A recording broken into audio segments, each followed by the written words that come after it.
this new media space, this new media. I got my act together here. Hey, everybody, I'm Nick Valencia, joining you live here from Los Angeles, from my childhood home, and it's good to be back in Los Angeles. What a week it's been here. And for those of you guys who may be joining for the first time, I'm Nick Valencia, founder of NVN. And I was a former CNN correspondent, spent 19 years in national network media. And for the last 9 months, I've been figuring this out here, this independent space, this new media space, meeting the moment where all of you guys happen to be here, which is right here on your phones. And I decided to really lean in hard this week to exactly that. I was invited out here by the USC Annenberg School of Journalism.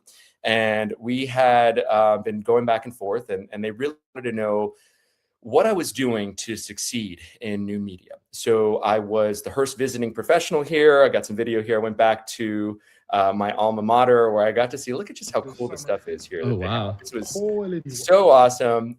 This is Annenberg TV News. This is where I used to broadcast live from, where I started my broadcasting career. University of Successful Chicanos. I wasn't a spoiled child. I went there with the expectation of becoming one day an ESPN news anchor, and things happened for us, not to us.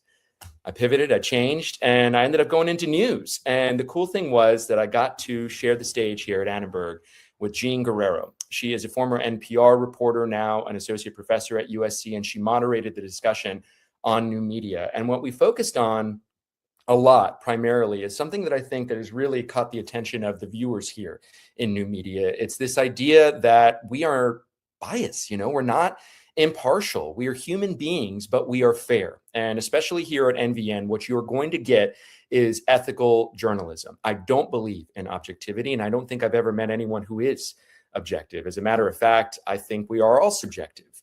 And that doesn't mean, though, I'm not fair. And I'm willing to have conversations with people that I fundamentally disagree with. But this platform gives me the opportunity to give a voice and amplify those voices that I think are being overlooked. And stories like the one that we are about to get to, where earlier this morning, there was a protest outside of Ted Turner Drive, where a lot of migrants go for immigration court. You guys, if you're familiar with downtown Atlanta, you're driving right there by Magic City. You see that famed Magic City with the lemon pepper wings. Right next door is a place where dreams go to die. It is a place where immigration court lines are out the door, and it has been especially busy during this season under Trump 2.0. And one of the cases that has been overlooked is the case of Rodney Taylor here. And let me just play a little bit of the protest that was happening in the press conference earlier today outside of the detention or of the immigration court. So that was We Care, or I believe I got the organization wrong. We'll get a little bit more about from our next guest, but I want to play with you some sound here from the representative that he's the representative for Rodney Taylor, and listen what he had to say. Taylor is currently in ICE detention and has been for over a year. While facing serious health challenges that cannot be adequately addressed in a detention setting, at its core, this is not just an immigration matter. It is a matter of human dignity and basic care. So according to the press release here by the representative Sanchez, who is going to join us here in just a moment here, Rodney Taylor is a Black double amputee who's facing the threat of imminent deportation. He came to the country at 2 years old because of his medical condition from Liberia, brought here by his mother. And he has been in the country for decades. He got in trouble when he was 16. That case was officially pardoned, but it's what the immigration officials are using against him to hold him in custody for over a year in one of the most infamous detention facilities, the Stewart Detention Center, a virtual black hole for anyone who tries to get in. Our next guest is somebody who is advocating for that. Representative Gabriel Sanchez joins us now on Nick Valencia Live. Let me see if I can get you in here. There we go, Representative. How are you? Thank you so much for taking the time. I appreciate it. Yeah, thank you for having me. Really appreciate it as well. And so let's pick up here because we have Mildred Taylor joining us as well, the wife of Rodney Taylor. But if you could just fill us in on the background of this story and why we should care about what's happening. Yeah, I mean, it's unfortunately a very common story that we're seeing all across the country. And this is one of the most apparent and egregious examples of it. Rodney Taylor has been in this country since he was 2 years old for many, many decades. He's a small business owner, has a family, wife, and 7 kids, and he's just a member of the community, but he has been in ICE detention for over a year as a amputee and has been treated horrifically. I did, myself and Mildred and a few other colleagues visited him in the center, and yeah, it was heartbreaking.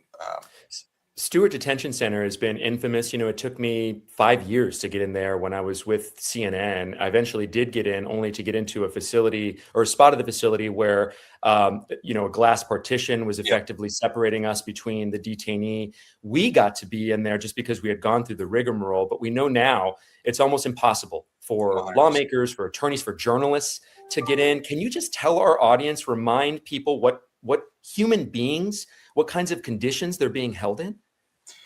Yeah, I mean, you know, Rodney wasn't the only person we visited. The others will remain anonymous, but across the board, the conditions are horrific. With Ronnie specifically, right? He's a amputee. He has prosthetic legs, and they need to be charged because they do actually, you know, provide some support. And they wouldn't give him a charger for it, and then they would replace it with some really cheap ones that were very uncomfortable.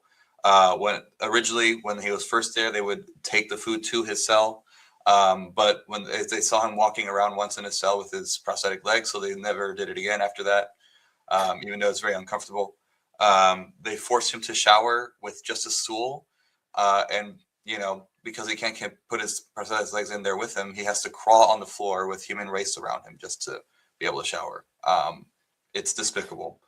I don't want that imagery in my head, but that's the reality of him having to navigate the conditions inside. What I've heard, Representative, is that countless detainees have told me they are told by the medical doctors there or nurse practitioners, oh, sure, you'll get the care that you need if you deport back to the country you came from. What happened to do no harm? Yeah, it's a violation of people's human rights. They're not treated as human beings in those facilities, right?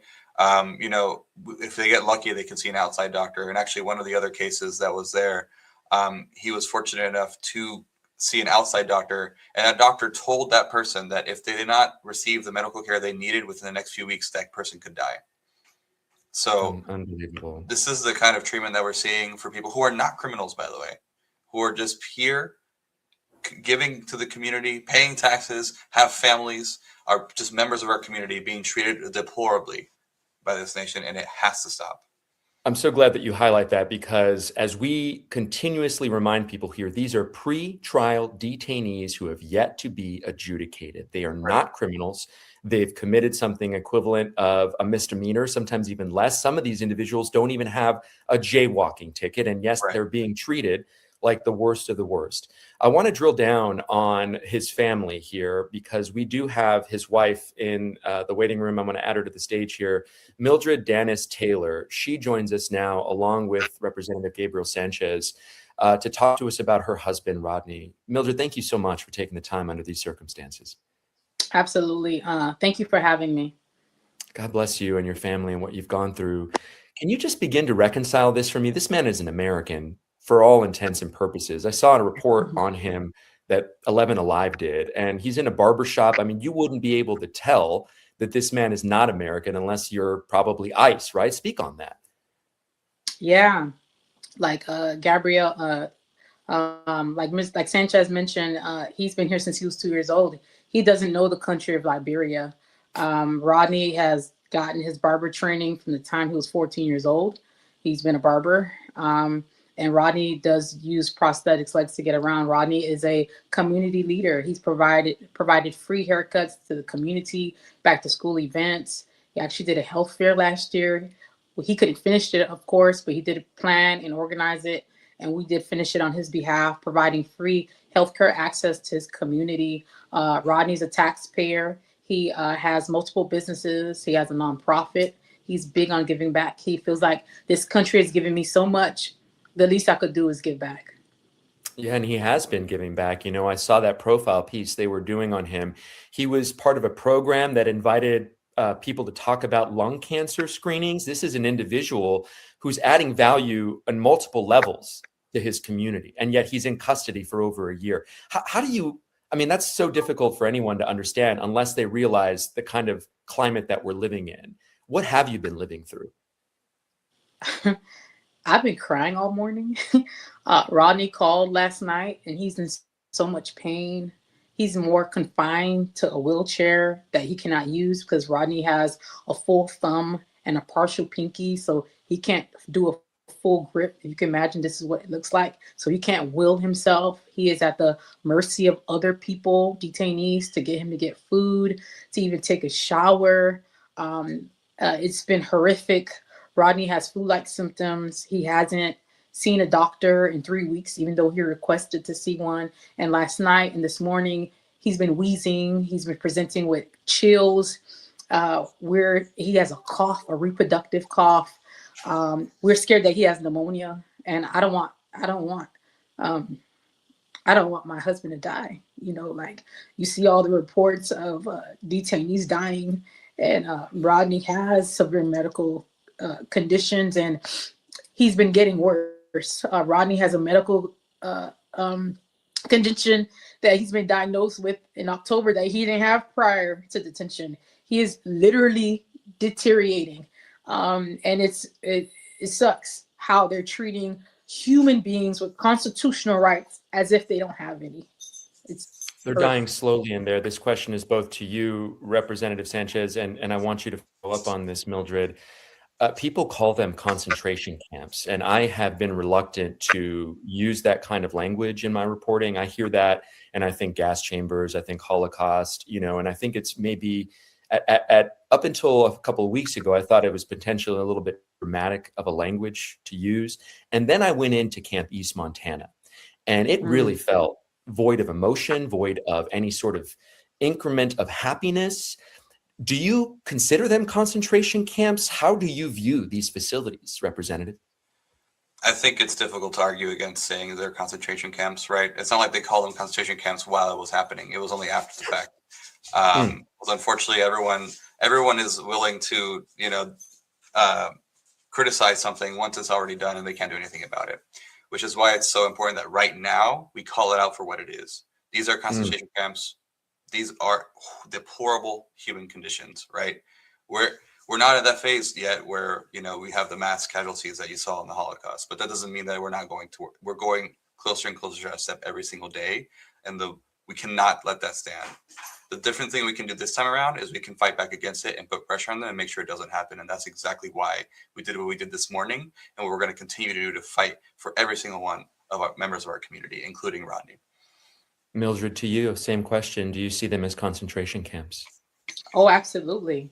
Except they're funded concentration camps, right? The Big Fat Beautiful Bill. Billions of dollars is going into this. And look, they're building new facilities. There's a facility that was purchased not too far from where I live in Social Circle. That's 1 million square feet. And so they're expanding these concentration camps. Rodney's condition is not what he's been experiencing is not a one-off. It's many other detainees. It's more horrific being a disabled person that is being treated as if he doesn't have a disability. So can you imagine, on top of going through what you're going through, not having access and being disabled? It's horrific. The conditions, the food, humans are being treated like cattle.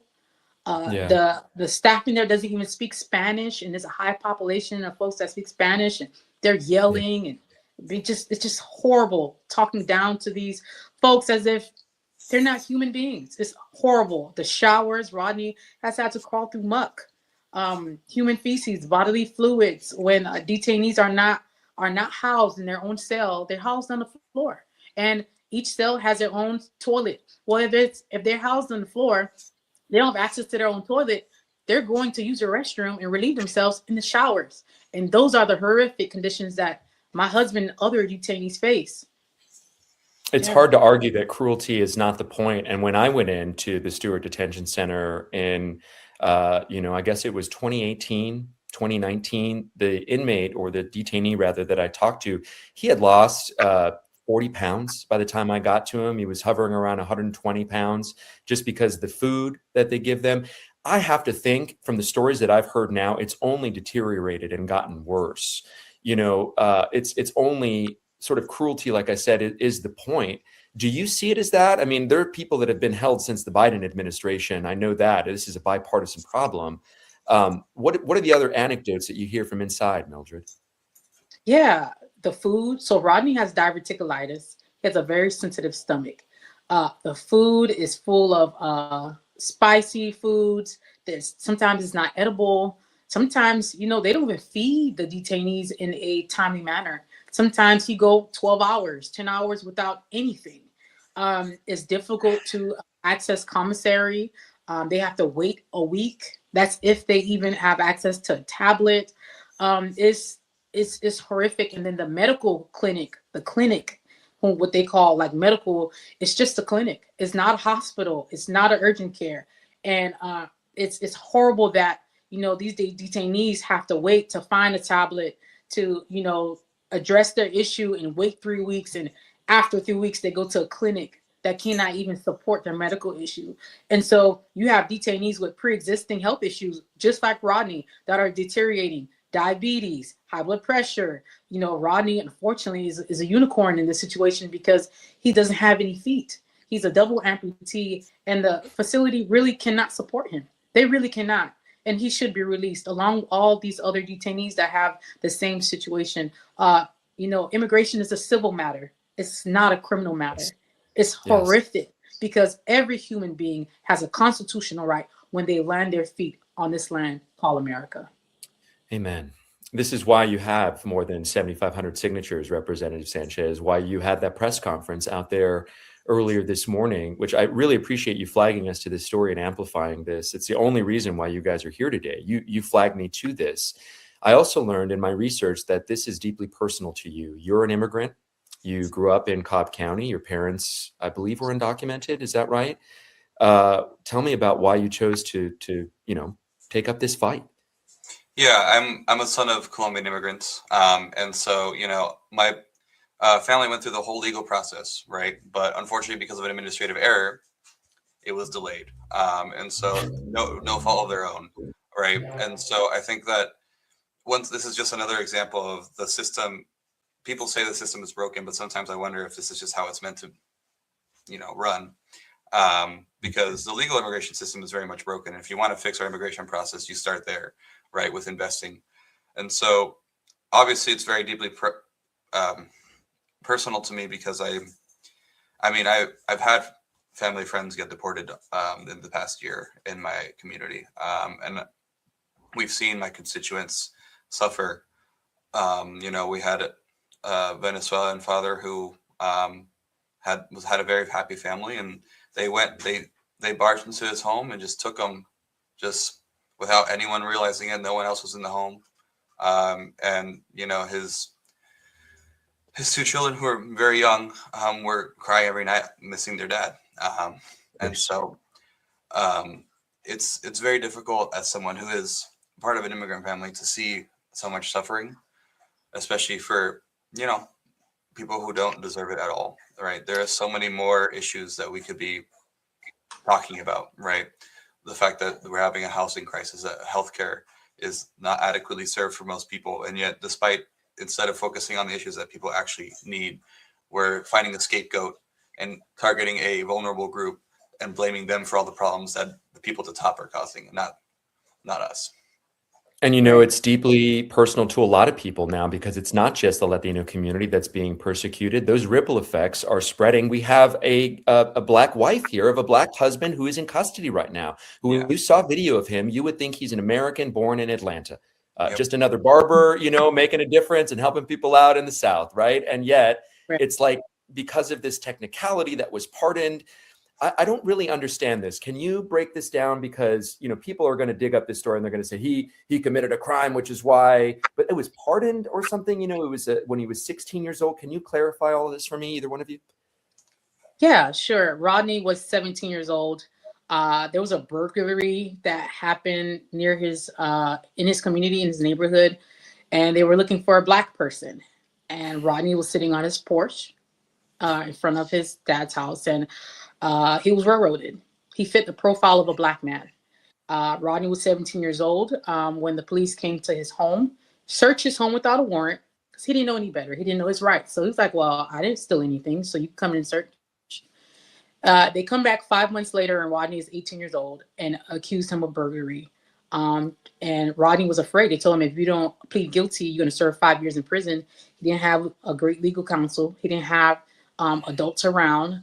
And so he pleads guilty to a charge to something he didn't do. In 1997, about 30 years ago, when he was accused of this crime, Rodney wore prosthetics. He's been wearing prosthetics, as I told you, since he was about 3 years old. And back then, the prosthetics were made out of wood. They're not the nice high-tech stuff you have now.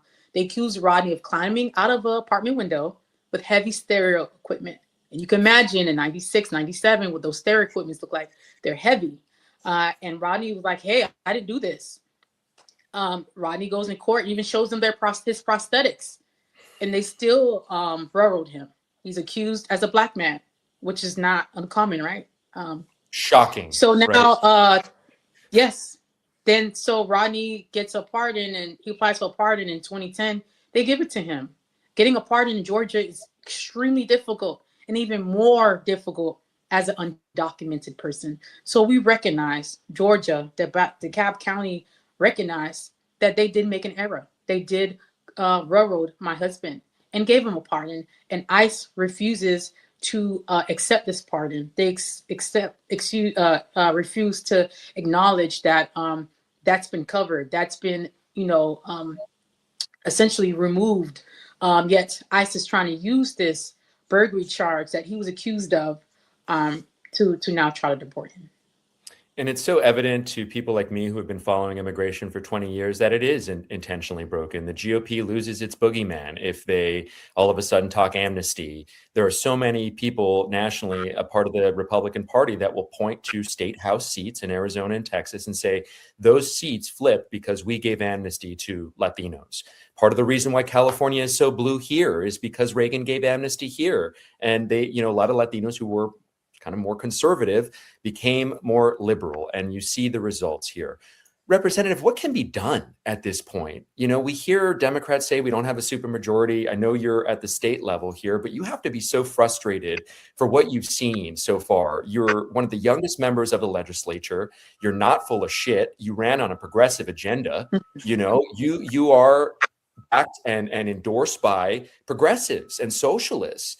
You're part of the generation that they hope makes a difference in politics. What are we going to do to solve this? At the end of the day, people have to remember that we are still in a democracy, still for now. And while we're in it, the people who have the power is the people, right? They want you to forget that. They want you to think that you don't have the power, that all this wealth, all this influence, all these, these big government officials or big corporations are the ones who have the power. But if you build a movement of people coming together to fight back, you can make anything happen. That is what we're seeing right now with ICE. We have seen a movement of millions of people across the country fighting back against ICE. We wouldn't have seen Kristi Noem get fired or, Keith Bovin getting removed or demoted if Minnesota's hadn't fought back, right?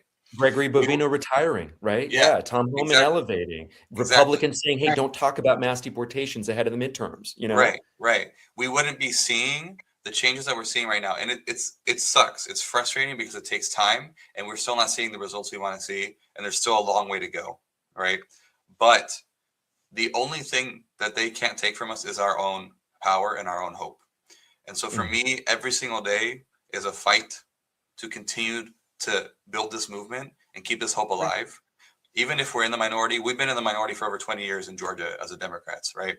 And obviously right now in the federal government, we're in the minority. That doesn't mean we can't stop stuff. The Senate right now is fighting with the filibuster to get, to hold ICE accountable, right? They can go even further if they want to.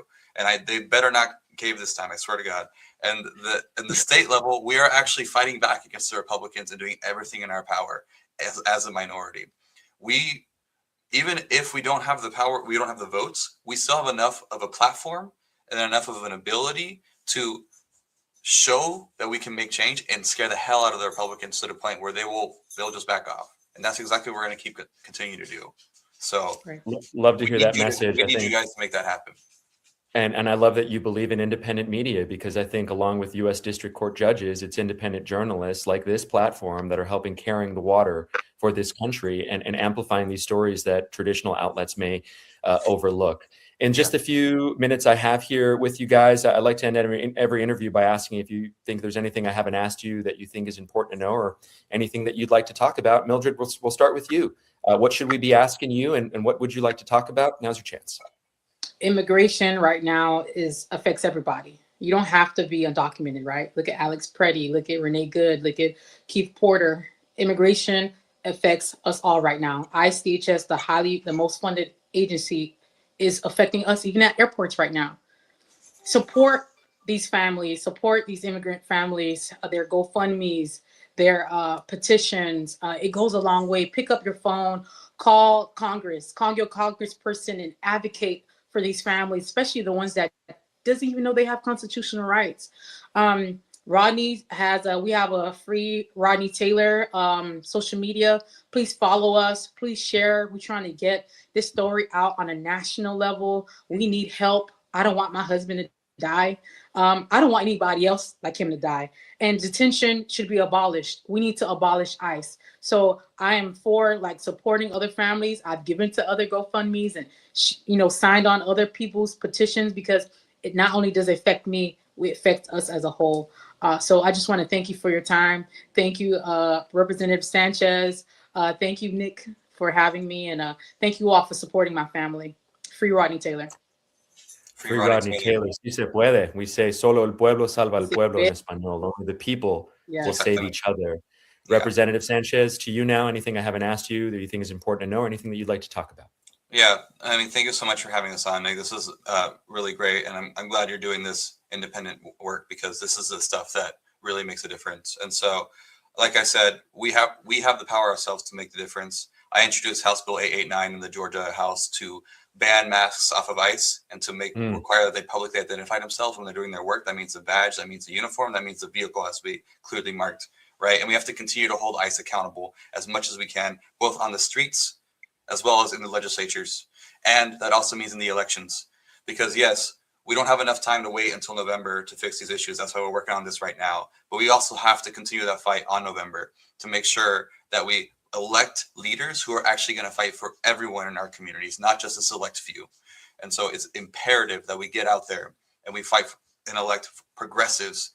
In Georgia, we have the May 19th primaries, and then we have the November elections. So make sure to vote in both of those so we can elect progressives up and down the ballot, from school board all the way up to Senate, so that we can make sure that we have a government that actually represents all of us. Yeah. And Representative Sanchez is one of those progressive voices, knocking off an incumbent in a tough race in 2024, and he's doing the damn thing here for us in 2026. He's joined by Mildred Dennis Taylor, whose husband, Rodney Taylor, has been in ICE custody at the Stewart Detention Center for over a year. God bless the both of you for your work, and thank you so much for taking the time here live with Nick Valencia Live. Thank you. Thank you so much. Thank you. All right, guys, that was just a phenomenal interview. I really, really appreciate their time. And if you guys want to know more, here is a letter written by members of the state legislature in Georgia talking about this case. I mentioned they had over 7,500 signatures to demand a humanitarian release of Rodney Taylor.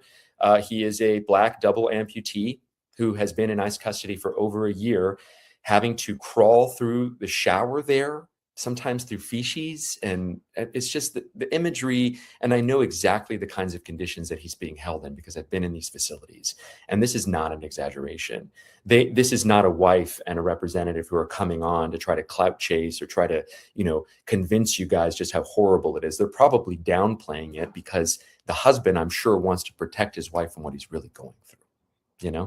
It's awful. And we want to continue on with this theme of public health on our show with a friend of the show and a friend of mine, a longtime friend of mine. Dr. Dhaval Desai is a familiar face to social media. If you followed me, you've seen me share his stories. He's somebody that was part of the healthcare system in Atlanta, one of the big healthcare hospitals in Atlanta, and has now gone out on his own. So there's a little bit of a crossover here between the two of us. We're both doing our own thing here. Dr. Desai, how are you?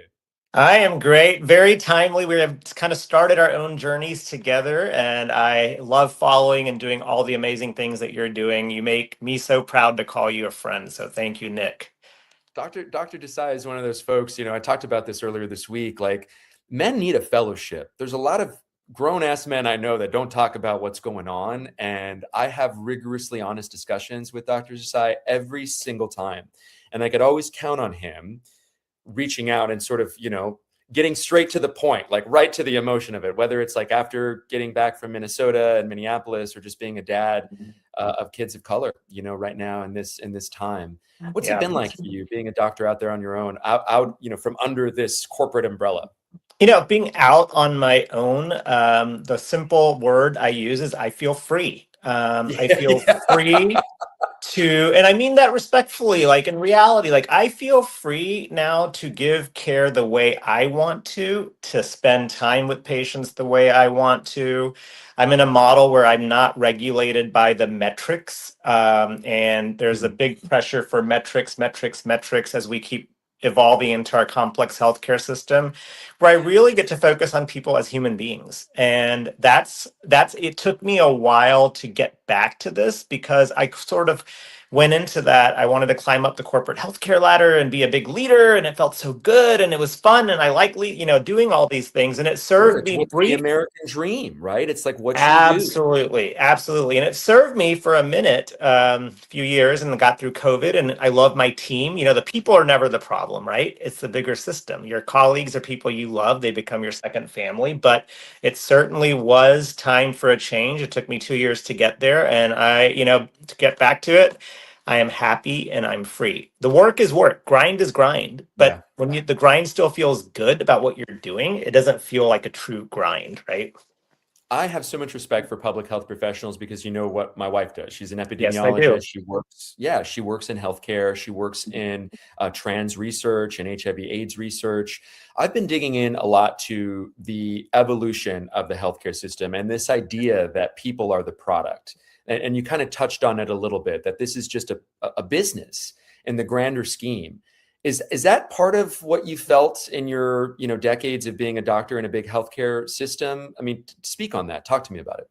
It's true. Look, patients are objects, and the way the healthcare system is, for it to survive, you need to see large volume of patients. You need to do a lot of things. They need to, there's just a pressure to see more patients, and at the same time attempt to deliver high quality care in a very competitive healthcare market space, which we have in Metro Atlanta. But there's a constant mismatch where everything that a frontline healthcare worker is asked to do, so much of it does not feel like it's adding value to the life of that sick person or even well person who we're trying to keep well. So how do you reconcile that? One of my wise colleagues once told me, when we were talking about being burnt out, and that term gets tossed around, as we all know, but in medicine, we were promised something different as medical students. There's this innate nature that this is going to be this amazing way to do things, but it's so hard. It is so hard.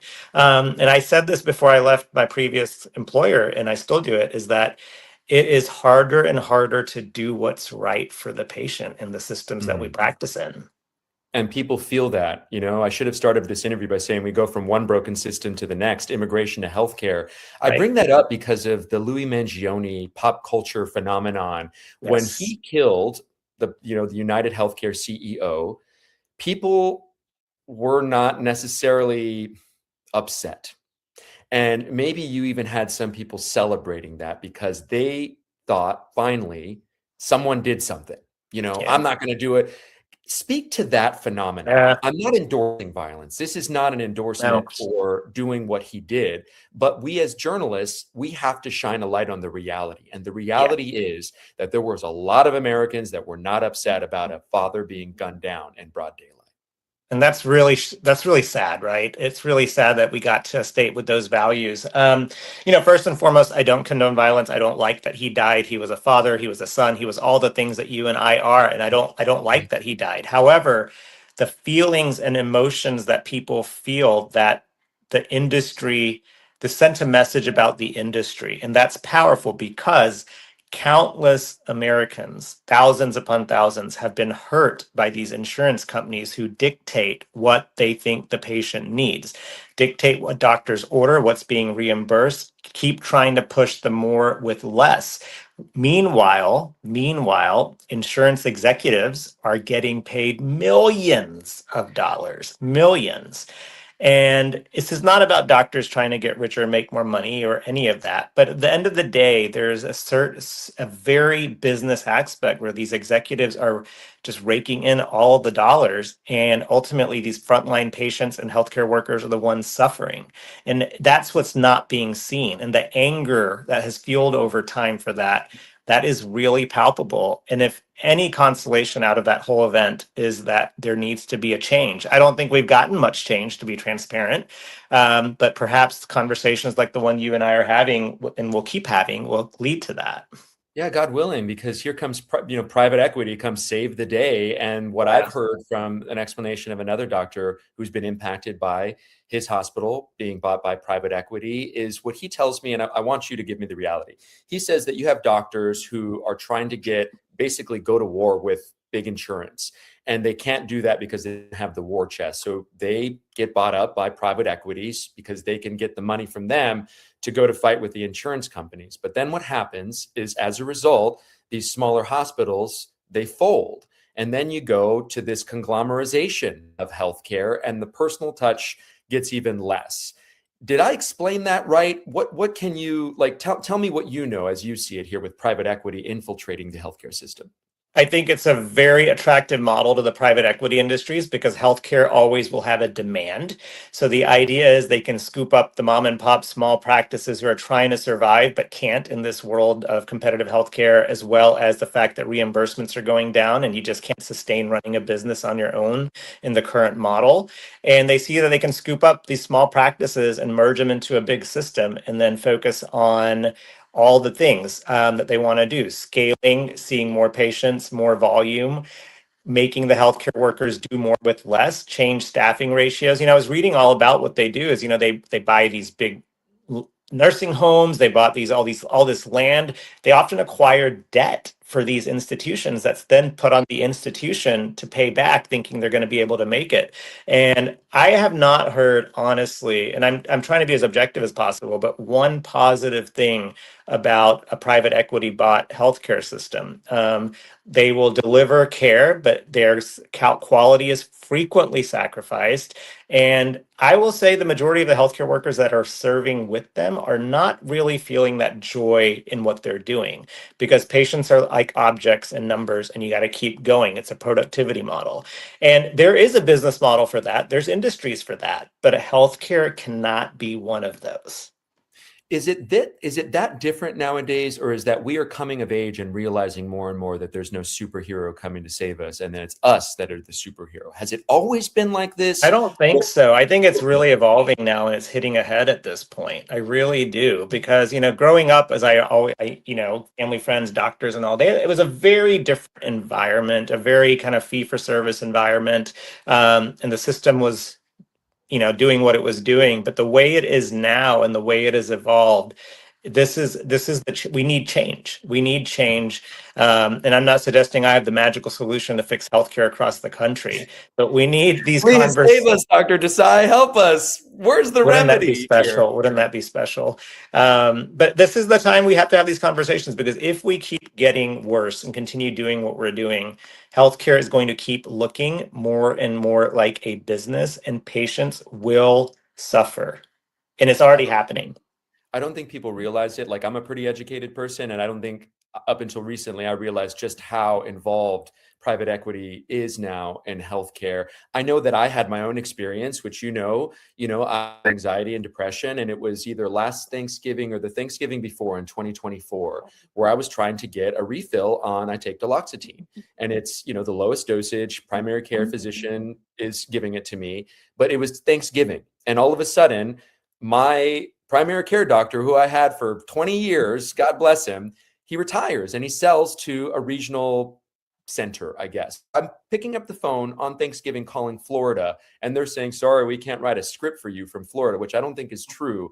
But that's not true. Yeah. It's not true, right? It's not true. And so I don't know. That's my experience. That's what I'm seeing happen more and more. Where I like mean, I've been on these big systems in the phone trees where I'm getting somebody on the phone and it almost feels like I'm begging them to get me the appointment that I need. And I'm just like brown nosing and really trying to be the good guy and cooperative and the good patient to make sure I get what I need. And that really does not feel like that's not the right model for healthcare, right? Like it's you just not. brown nose an AI chatbot though, because every time Basically, you that's pick what up it the is. phone, it's an AI chatbot. Like, are you a real person? My mom was telling me about an experience she had with, I think, insurance on this. Like, is this even a real person? It's awful. It's awful. And that worries me. Ugh.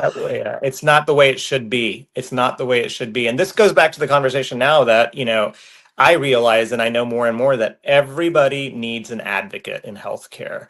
When you're the patient, you're so vulnerable. You need somebody who can fight with you and for you to get what you need. Even the most well-intended doctors, nurses, all of us, we feel system pressures and we need to hear. And I faced it this week, even in my model. Like I was hearing how I needed to turn as an advocate for this patient situations to help things move forward. And it's real. So the one thing I worry about is that a lot of people don't have advocates, right? So then we continue to have the inequities of what we need. So the conversations that we have, about that you're having and hosting and the advocacy you're doing for the community right now, especially our immigrant population, that's very important because they need it. They need it. I would be remiss in the 2 minutes that I have left with you. I know you have to run here, but I Yeah. want to get your take on what you're seeing with the treatment of human beings, migrants in these detention centers, just hearing what you're hearing as a doctor. It's atrocious. It's atrocious. It's inhumane. The stories you're telling are the real stories. And when I hear that, it's like, this is not the America I grew up in. This is not the America that my parents immigrated in 1975 for pursue the American dream, leaving a third world country, India, to come to for a better life. This is not what I grew up in. And it's really hard to fathom that's going on. How do you explain this to our children? How do you go about walking on a street in a suburb thinking this is really happening, 50 miles outside of here, and we know this is happening. So the stories have to keep being told so we know the reality of what's going on, because it's very important. And to that point, I have strong opinions about immigration officers being in hospitals. And that was one of my dividing lines ultimately that I was very vocal about saying, and I wrote an op-ed about it, but they do not belong in schools, hospitals, and churches or places of faith. And I still feel sincerely that I want our healthcare systems to stand up strongly and not allow them and really focus on the humanity. But the truth be told, I've heard countless stories that that's just not the reality. And it's appalling.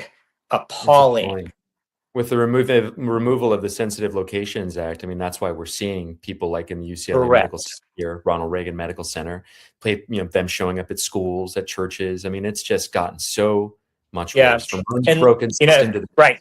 And it's fictional, as we have 1 minute left. But The Pit, if anybody watches that, there was an episode last week that aired where ICE was in the hospital. And yes, it's dramatized, but not really. And it's very eye-opening, the last 10 minutes of that episode, to really understand what happens when ICE enters a facility like that. Not only is the person in custody a problem, however, everything around them is completely destroyed, and it affects patient care. It affects everything. So it is a very important conversation that we need to keep having. And I hope you do continue to do that, Nick, because it's eye-opening. Every time even I know what's going on, when I listen to you, it refocuses what's really going on.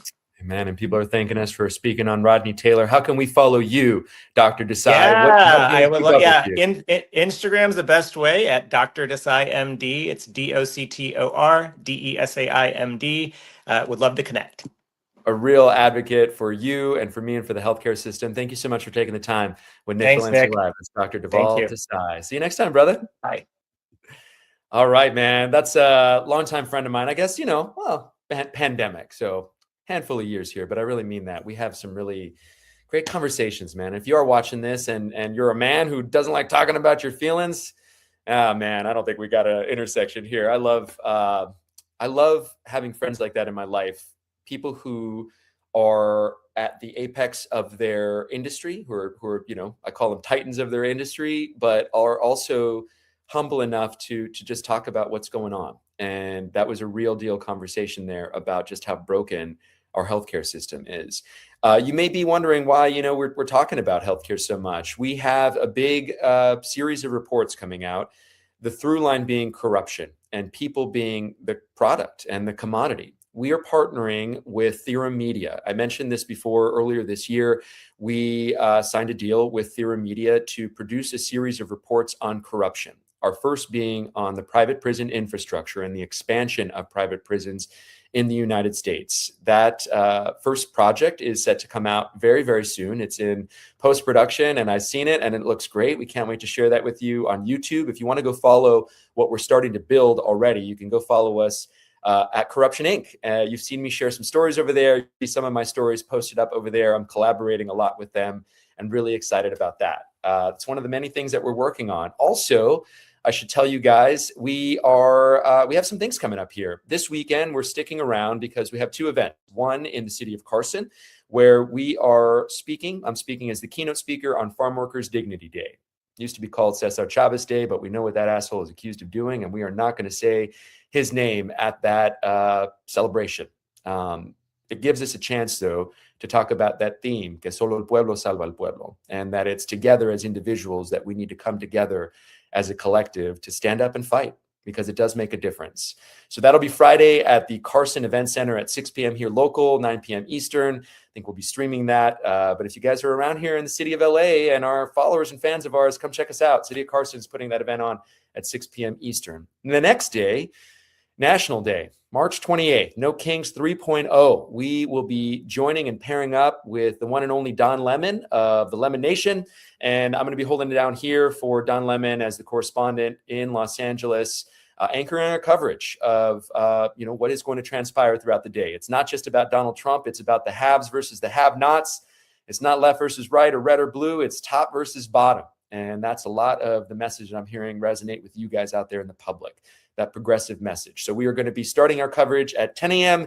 local time, 1 p.m. Eastern on Saturday, March 28th with Don Lemon and the gang, the rest of the elite independent journalists. Can't wait to join them. And, moving forward, man, we're working on so much. I'm going to be going down to South Texas, where I will be spending some time with congressional candidate Bobby Pulido. He's been making a lot of waves for big reasons, If you guys may remember that name, he's a Tejano music star. He had that hit song called Desvelado back in the 90s that was played at a lot of quinceañeras and dance halls, especially there in the Rio Grande Valley. I have agreed to do some freelance work with Perfect Union. So I'm really excited about that. Thank you to John Russell, a friend of mine, also one of the top new media journalists in America. According to the Pew Research Center, John Russell is the reporter who you might remember from that viral video where they took Bernie Sanders into West Virginia and he hung out with some Trump supporters and Trump voters who were so disarmed by Senator Sanders when they met him in person that the clip went viral. I think it has something like 30 million views or something crazy like that. Go check that out. Perfect Union. So I'm going to be teaming up with them. And then we have, so much, man. White House Correspondents' Dinner coming up. More work with the History Channel on the show that we have been on. Greatest Mysteries with Lawrence Fishburne. And things are just really in motion here. And I cannot thank you enough. You may see the QR code here on the show. The only way this stuff goes on is through your support. I have to really, I think, swallow. It's not swallowing pride as much as it is learning to be comfortable with asking for help. Throughout my life, I've been one of those guys that people come to for help and ask for things. And I am now in a position where I have to do the same because I can't do this all by myself, even though I'm juggling it all on my own here, from, booking the guests to running the show. And hey, man, I think we're doing a great job, but I need help doing this. And the way that we move forward is through your guys' support financially, or liking, sharing, subscribing, or just telling us what you want to see more of. I've heard you guys tell me that you want to see me expand into some more avenues of coverage, and I'm doing that with healthcare, kind of dipping in a little bit more to the expertise that I have. I was a general assignment reporter for a long time, a bad day guy, as some of you guys knew me as, and I was out there in the country covering everything from natural disasters to man-made disasters. And so I think as we expand this and grow this platform, you're going to be seeing a little bit more diversity of stories, but that doesn't mean that we're going to stop with, I think, what is the most important story of our time, and that's President Trump's mass deportation policy. Because as I mentioned in this show, it's not just a persecution of our community. It's a ripple effect across the country of those who love us, those who intersect with our lives, and those who are slowly but surely realizing that we are all in some way affected by President Trump's lack of leadership in this country, his narcissism and his care only for himself and his supporters. We should have a president for everyone, a president who, despite disagreeing with some Americans fundamentally, realizes that it's his or her job and duty as a leader of the free world to lead for all of us. We have had presidents who have not voted for, who I have supported because I believed that they really did care about the country, even if some people next to them didn't. I don't know what to make of this president other than just to believe what I see, what he shows me. And what I see is somebody who is acting a role, somebody who is a WWF president, a master manipulator of the media, and somebody who would probably be more qualified and more suited to run all of these media companies than any single owner or president running them now. We are at a war of propaganda in this country. And sometimes it feels like we're losing. Which is why we're out here speaking truth to power. And which is why, again, we make solicitations for donations, because the only way we keep these voices independent is to keep getting support from people like you, people who watch us, people who share our content and who come back for more. Thank you guys so much for showing up this week in Montebello to our first live event for NVN. It was such a success that I am already, in the process of planning a similar type of event in a city near you. Atlanta, I think you're next. Minneapolis, you're probably going to see me soon. South Texas, I'm coming your way. And New York, I need to figure out where all of my viewers are in New York, because across all of the platforms, you guys make up at least 20% or more of the audience. So if you guys are hearing this and watching me from New York, please let me know which borough you're watching from so I know where to plan an event. All right. Thank you guys so much for helping us make truth go viral. And as always here, guys, have a great day on purpose. See you next time.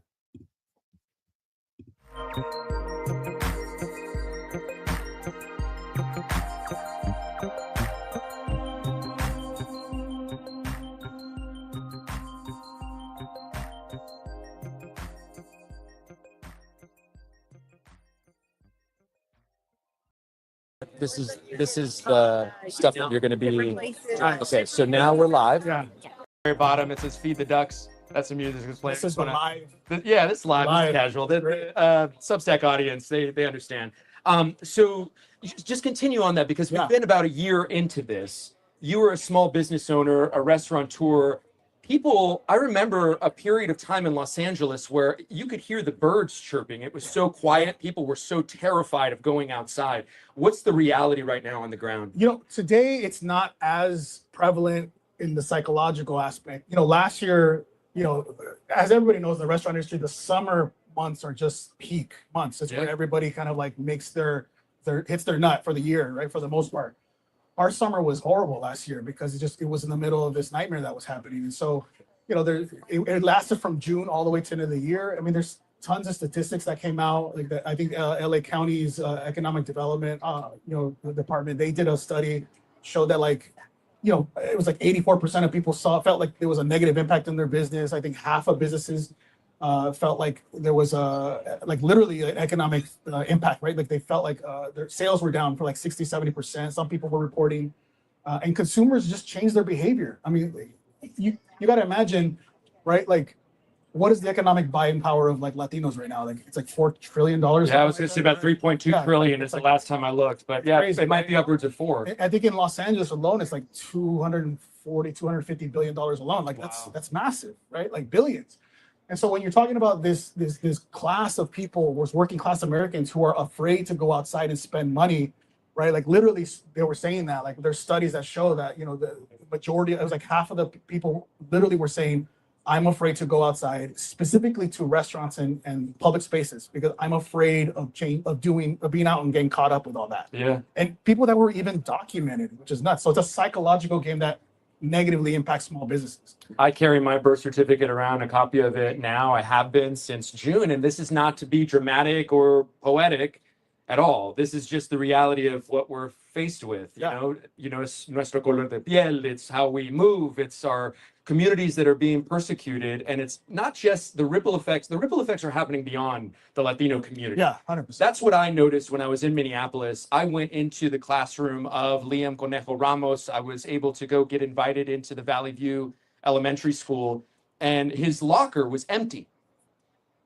save a cobija and some of his stuffed animals. And the children that are going in, and they're his classmates, they see and they notice that his locker is empty, and then they go back to their parents and they ask what's going on. And so these are students that not all of them are Latino. You see teachers, most of them who are white, and you see the PTSD in their eyes. You see the trauma in their eyes. Can you speak on that and sort of, you know, because this is a melting pot, Los Angeles. Yes, we have, this is the nexus of Chicanismo, Latinidad, but we have so many allies here. Have you seen that example that I just gave in Minneapolis? Has that happened here? You know, to be honest with you, like, I'm mostly, because you're mostly with Latinos, I'm like in the Latino, you know what I mean? Like, I'm embedded in this community. And so like my interaction has always been with like our people and staring at them face to face and seeing the pain in their eyes, right? Like literally we have staff that was afraid to come in. So we would pay them like, don't worry, we'll pay you for the day. Don't come in because we don't want you to feel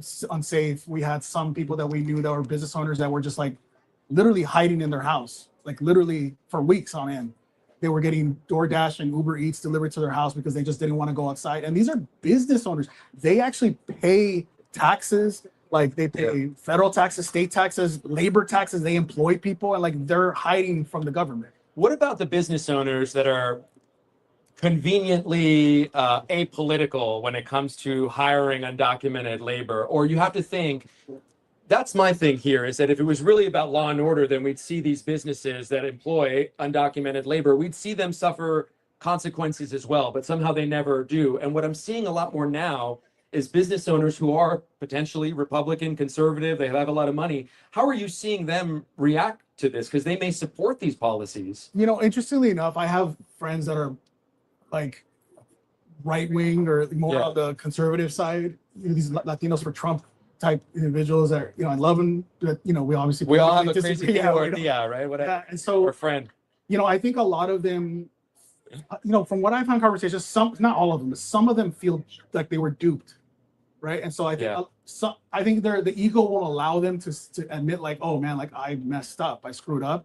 But you can tell by the conversations that at least that I've been having, that some of them feel a little like, damn, I was really lied to. Like this wasn't what I expected. And you have a lot of business owners, like even I think reportedly recently it was like in Texas, like all these construction workers that somebody did a big report, Texas, right? Like they're like their businesses are dying, right? Because their workers can't get jobs and like they can't employ people, the jobs are going down. So it's like it's impacting everybody all around, regardless of your political status. Es una persecución de nuestra mano de obra in the United States. This is our hey Mark, this is our labor force, this is our workforce, and it seems sort of counterintuitive for that to happen. And that's what I'm seeing. If I were to run for politics tomorrow, which I'm not, I'm grateful to be a journalist, but I would see what the public is resonating with most is that this isn't a left versus right or red versus blue. This is a top versus bottom. This is the widening gap between the haves and the have-nots. As a restaurateur in Los Angeles, I would love for you to speak on that. Yeah, I mean, look, we serve everyone equally, right? Like we serve hungry people. And so at the end of the day, I've always felt like the left and the right narrative, that binary that everybody likes to play on, you know, it divides us. At the end of the day, we're all sort of like, we're talking about class issues, right? And I think that is the thing that unites most of us if we really discuss that and focus on that. Because our brothers and our sisters that are documented or undocumented, like they're feeling pain. And if you're a human with empathy, regardless of your political affiliation, you can see that and feel that also. So that's why I think this issue isn't just immigration policy related. This is a psychological one. This is a humane one. And when it boils down to it, like you have to tap into that part of you that is human and like see that in other people and see the suffering. And ideally, you would imagine that people would see that and be like, damn, like maybe I need to reconsider. And that's my hope, at least. But some people are lost and, you know, like they're just gone. Like people that are MAGA, like down that road, they're constantly justifying the behavior. And I find it strange, honestly. I think what I find the most strange, and I talk about this on the show a lot, is that I think that our country struggles from a disease of individualism, and that unless you are impacted by things as an individual, you likely don't care. And what's happening here in Trump 2.0 and this second term of President Trump is that more and more people are being impacted by this on the individual level. I mentioned this politics and the idea of not running left or right. It is very hard for somebody, i.e. President Trump, who ran on being not a politician. Now he's 10 years into being a politician, and we're seeing people peel off. In just the last few minutes, because we have a great lineup here to get to, do you think that there is hope for Democrats? Do you think, because they've shit the bed too, man, you know, they have not, they did not insulate our community or protect our community from what we're seeing right now. And then they sit on their hands and say, well, we don't have a majority, we can't really do anything about it, when we know that it would just make them uncomfortable to actually be in action and do things. Do you see any merit to the enthusiasm that the left or Democrats have in maybe changing the tide here in what we're seeing? I've been seeing that more and more. Yeah, you know, I think I have more hope. I've been hopeful for the Democratic Party. I mean, sometimes I see things and I'm just like, oh God, right? They're slipping back into their old ways, because you would think that it's staring you in the face. Like, focus on the things that matter, pragmatic things, right? Like, what was Bill Clinton's slogan? It's the economy, done. Right? So like, at the end of the day, people just want to live an affordable life. And it doesn't really matter if you're left or right. You want to be able to put your kids in childcare, make them go to good school. You want to own your own house. Like, that stuff is slipping away. I think recently I read a study that like American pride has slipped down 20 points, right? So people they're not prideful about being an American, for one. And then the same thing, like, it was like 25-point slippage about people believing in the American dream. So if you don't think it's good to be American, and you don't even think there's hope to have an American dream, what does that mean for our future? First of all, at the low level, it means you're spending less too, right? Consumer confidence is a big thing.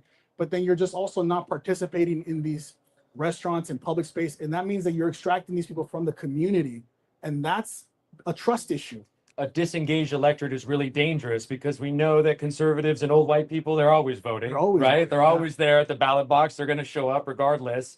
And if you create a disengaged electorate, if you start nationalizing our local news or conglomerization of only so many company owners of our media outlets, then all of a sudden you get national news. And as a local resident in that city, you feel like you can't do anything to make change. Your voice doesn't matter. Your voice doesn't matter. I'm going to give up. And meanwhile, they steamroll with their policies that they want to go through, because they are on a mission. But there's a rise, and you see candidates that, like, right. So like, you look at the extremes of what's going on, like with Mandami, right, in New York. Yeah. And you see people like that, and you're like, well, that's amazing. He's an advocate for the people. And I think the reason why people like that rise to fame is the same reason why Bernie rose to fame. People are just tired of like people lying to them.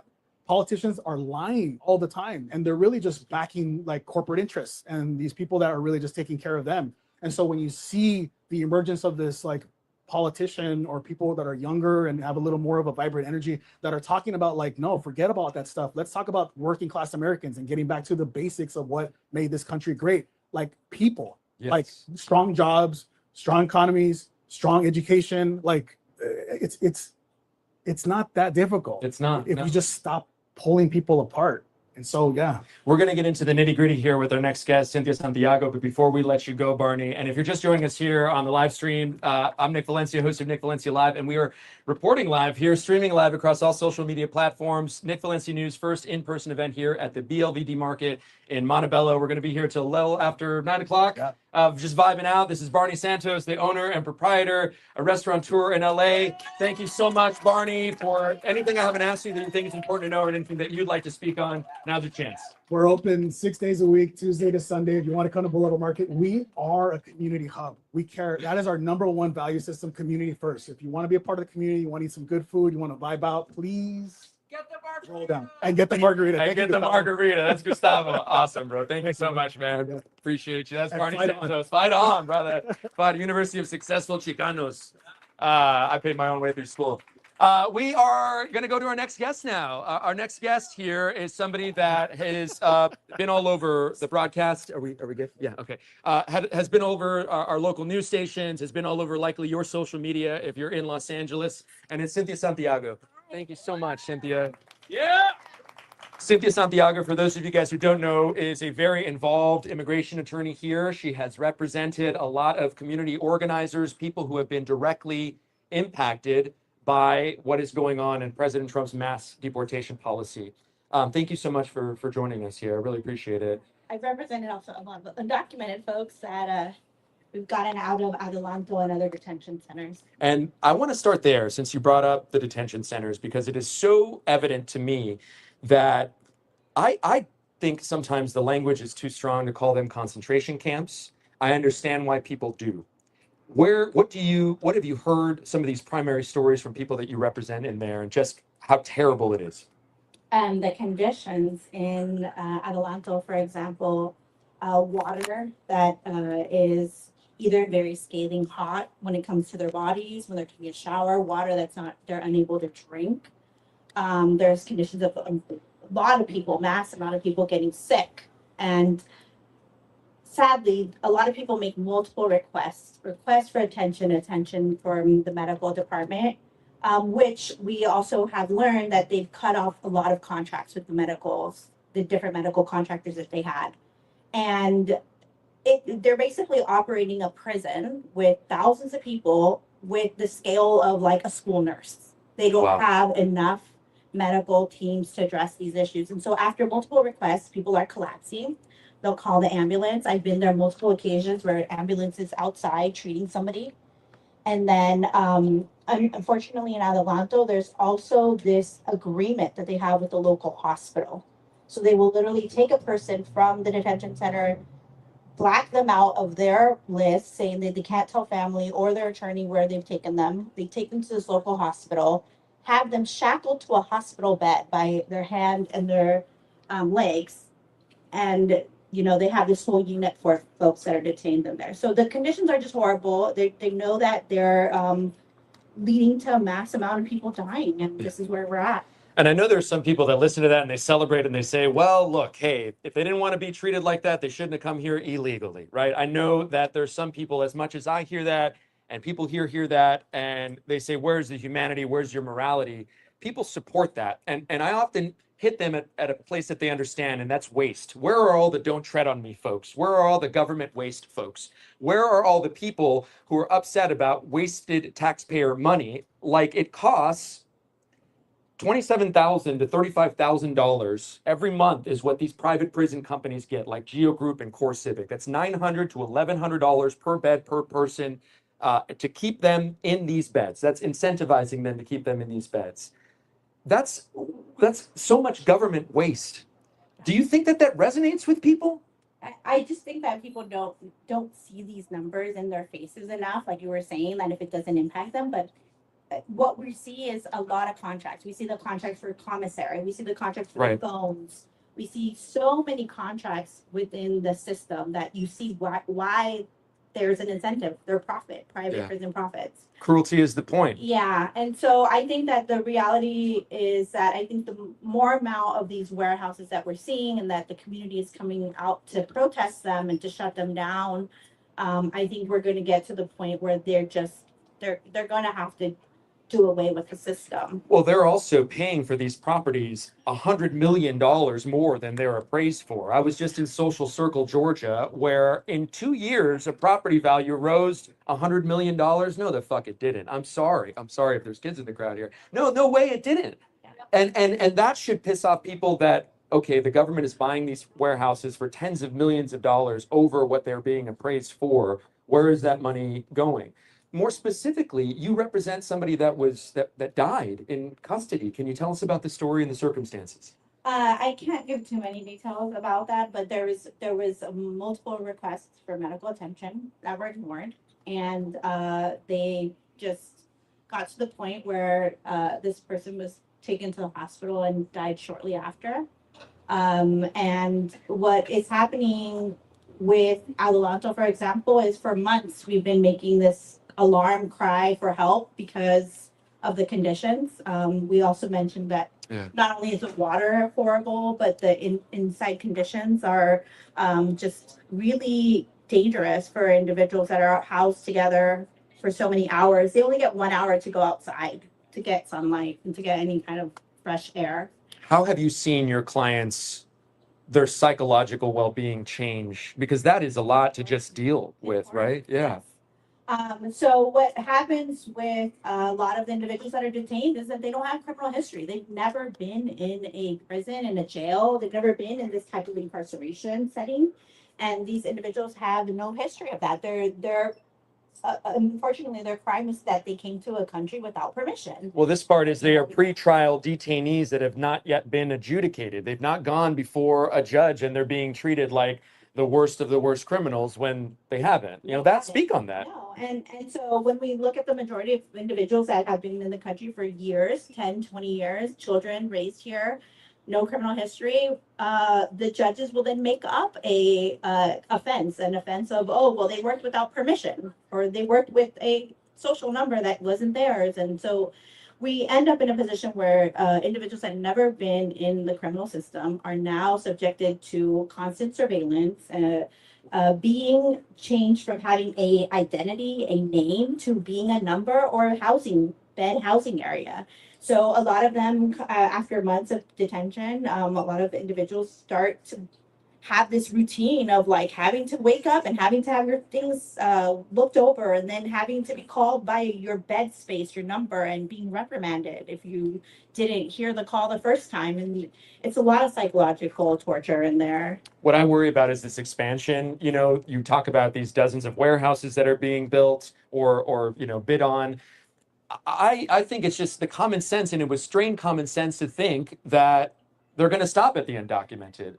You don't think that they're going to go towards the undesirable American next based off how much money I said is being lost if you don't have those beds filled? And we're seeing that. We're seeing this wide net being cast that it's impacting not just undocumented immigrants. There was a point where our former DHS secretary said every single one of us is going to have to prepare to prove that we're an American citizen. Do you think people are really okay with that? Yeah, no, I mean, we're in a dangerous position because even legal permanent residents they've always been in a position where they can get their green card revoked, but it was a policy that wasn't really looked at for many years. And so now that's a big headline is people coming back to the US and then they're green card holders for 20 years, and now they're being placed into a removal proceeding and being incarcerated. But the same thing is going to happen with naturalized citizens, individuals that obtained their citizenship and maybe made a mistake or said something incorrectly in their applications. They can go back to that and try to denaturalize them. So we are in a very dangerous position. We've had a number of citizens arrested as well. And my whole take, though, is that I don't walk around with a birth certificate or a passport. I need them to prove why they're detaining me, because we still have a constitution that still lives. That part. Yeah. Amen. Amen. What's the advice that I'll clap for that. Hell yeah. What advice would you give to somebody who's watching this, who may be in the crowd? I mean, there's so many people here who have been impacted directly by it, and maybe not yet, but they anticipate that they will. What do you tell people who are coming to you for guidance? I just really urge the community that does have the privilege and the status to join a local response network. It doesn't have to be patrolling. You could literally just go and drop off food for a family that's been impacted. You can be an advocate for putting money on a commissary account. You can be a person that drives a family up to see their loved one. Yeah. We have just so many. I shout out to Liz, who's here from San Bernardo. And so I've been working on the ground with a lot of folks that will take different roles in our community, because this is what it's about. It's about community coming together and fighting for those that right now are in a vulnerable position. And I would say that it's just important to be helpful to those that are going through this process. A lot of people don't understand that once a person is bonded out or released, that person cannot work until they have a work permit. If they work without a work permit, they're going to get violated and put back into the detention center. A lot of these bonds are from the amount of $10,000 to $25,000. There used to be between $1,500 to $7,000, and now they're exploded in this, seas of the government just trying to make more money. It's just inflation, right? Yes. And then just having a loved one come back into the community. Unfortunately, also those that are still detained, there's this great increase of amount of people that sign a voluntary deportation because they just have no one to assist them in the process. Great. Talk to us about the groups, the community organizations that you work with. VC Defensa, Siempre Unidos. There are people out there that want to be a part of reporting, what's going on, the activity. I know that it seems as though nationally these sort of incidents have died down a little bit. Tom Homan has taken over. There's been less of an aggressive posturing, it seems, by these agents. Or has there been? No, they're doing it behind closed doors. They're just doing it Yeah. behind closed doors. Yeah. It is not the reality of what we see. The detention centers are still at capacity. They're still trying to fill California City, which was a prior California prison that shut down and then was bought by a private prison, Core Civic. And so they're still trying to fill them up, and do that express where people get deported, they fill it the next bed space. But what happens is right now we're seeing the trend of picking up people at a courthouse, at criminal courthouse. We saw a lot of that at 26 Federal Plaza in New York, where people were just literally being taken from their court cases. Yes, I was out there a couple of times, and it's a very emotionally heavy place to be. We literally had to sandwich a woman who was there by herself, pro se, representing herself because her attorney did not show up to the hearing, and we just guided her through how to get through that hearing. But sandwiching her through a crowd of mass individuals is the scariest thing I've ever probably gone through. And so just because we didn't know if she was going to be on their list to be taken and snatched away and what would happen, but thankfully she made it out, and a number of other folks did that day. But what we're seeing is ISAP, a lot of individuals that previously are waiting for their next court date, filing the papers like they should be, and following the court process, and they're taken from those appointments, and they're taken in a way where they're given some fake violation. You violated your terms of your ISAP, and then they're just They're criminals now. Talk to me about. And kids getting sent to Delhi with their family. Oh, I mean, we haven't gotten to the kids yet. I mean, I think protecting the most vulnerable starts at the kids, and there's a reason why the Trump administration is going after kids. There's a visceral impact. I want us to talk about this whole idea that why don't we just do it the right way? Why don't you just do it the right way? You hear that all the time, and you're smirking because you know. I mean, I'll tell you an anecdote and a story of somebody right now currently in the Baker Correctional Center in Florida, right? Their clips just went viral. They're getting torn up underwear, soiled underwear. They're brushing their teeth with their fingers. She came into the country under a policy that was alive during the Biden administration, that the Trump administration does not acknowledge. Therefore, her humanitarian visa is null and void, even though she did it the right way. And right now, she's currently in custody, and her husband, they've been married less than a year. This is the best part of marriage, the honeymoon. They should be celebrating this. And instead, he's planning on deporting with her or leaving with her as she deports. There are people in custody that I know that have asked for voluntary deportation. They don't get out because people continue the clock. The meter keeps running. Tell me about anecdotes or stories and why doing it the right way isn't just so simple and easy. Yeah, I will give you this one about the visa bulletin. So in order for someone to legalize their loved one, for example, I'm a U.S. citizen and my brother was born in Mexico, and I want him to legalize his status. The wait time for a Mexican petition is about 27 years. 27 years to be. Did you guys know that? Called. I didn't know that. I thought 10 years was a long time. No, so there's, or we can even make this even more like a U.S. citizen is married to someone who doesn't have status. If that person came in on a visa, usually the processing time is 9 months and they get their papers in 9 months. But if the person did not come in with a visa, because visas are very hard to be obtained in the embassies abroad, you have to show a lot of things to get that. But the problem is that once a person comes in, then they're subjected to a petition, a waiver, and then going back to their home country. That's a 6-year process. So our immigration system has not been worked on for 25 plus years. Meanwhile, this is why we have this problem. Meanwhile, they can come here and there's 6 years that they wait. They get a tax ID and they can pay taxes, and the company can get cheap ass labor on an e-verify process that we know doesn't work. And those companies never suffer the consequences because they say, we didn't know the paperwork. We had that. They gave us the wrong, and they blame the immigrant. or they blame the individual who is literally contributing. I interviewed somebody in Utah, in Salt Lake City. She paid $50,000 in taxes last year. I went there to go interview her because first they took her son. When they took her son, they said, we're going to take your dad. Then they took the dad. And when they took the dad, they said to the mom, we know you're hiding and you're next. And they kept their promise. We interviewed her in a park in hiding. She was eventually taken. And her question to me is, why doesn't this country want my money? This country doesn't want brown people. That's what it seems like. People of color, people of a certain shade, people from south of the border, people. It's a very disturbing process because we don't have to prove why we should be like.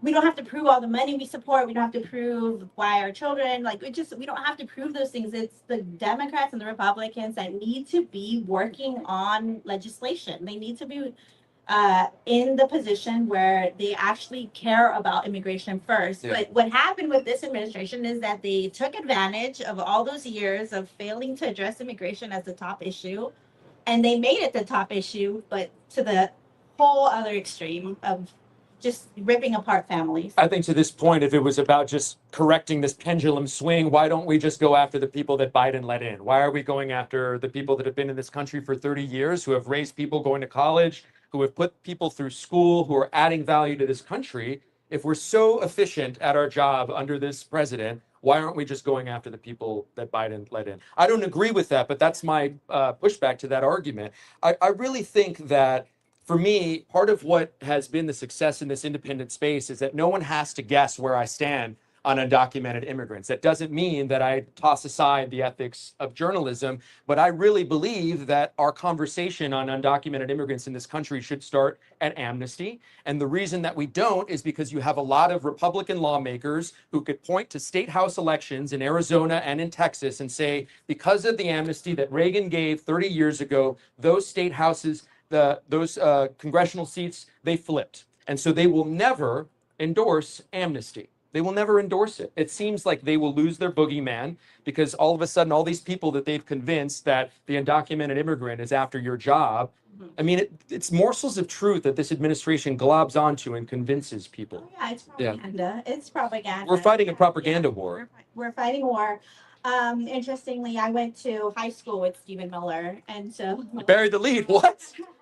And so Wait, what? So this is part of a tactic that's used. He did this in high school. Did you go to Santa Monica High School? He went to Santa Monica High School. I was the first Latina president there. Oh my God. All right. In their history. So what happens is that you have individuals that should not be in the positions they're in because they have not earned those positions. They have not gained the skill level to be in those positions. They're in those positions because they talk a good one, but in his position, he basically would find one little morsel of information and just exploit it. And that's what is happening. We're getting these bits and pieces of the immigration, throwing it out in public, using so much money to put this propaganda out there.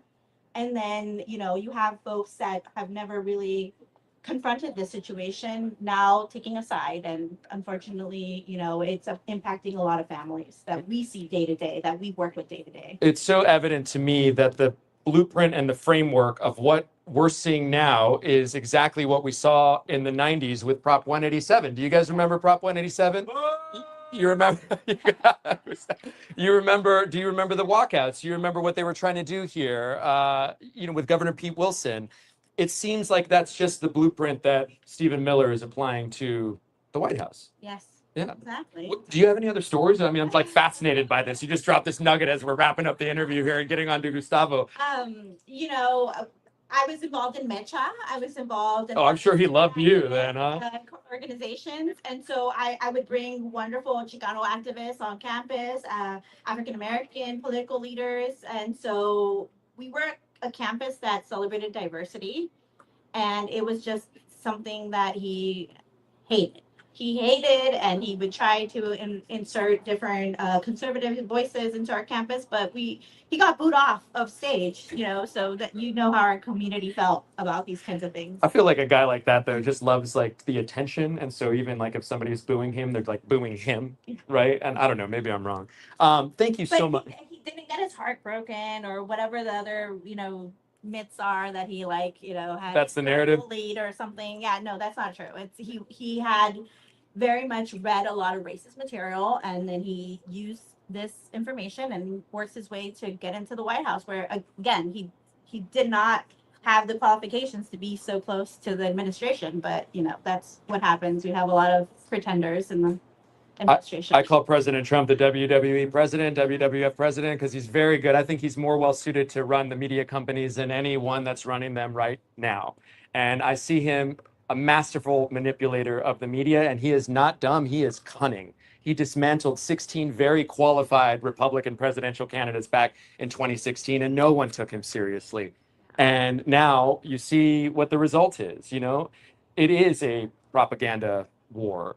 Yeah, I'm also deeply disturbed at how many months it took our folks in Congress to realize that funding an agency to inflict terror in our communities was probably a bad idea, giving them a big blank paycheck for that. They have more money than some of our branches in military. Yeah, so this is what we're seeing, and I think that I'm also very proud to have walked these streets and to have driven these streets and to have gone to detention centers with so many individuals that have stepped up, and I had nothing to do with immigration law before this, but I've been doing it for 13 years, and it's great to have allies.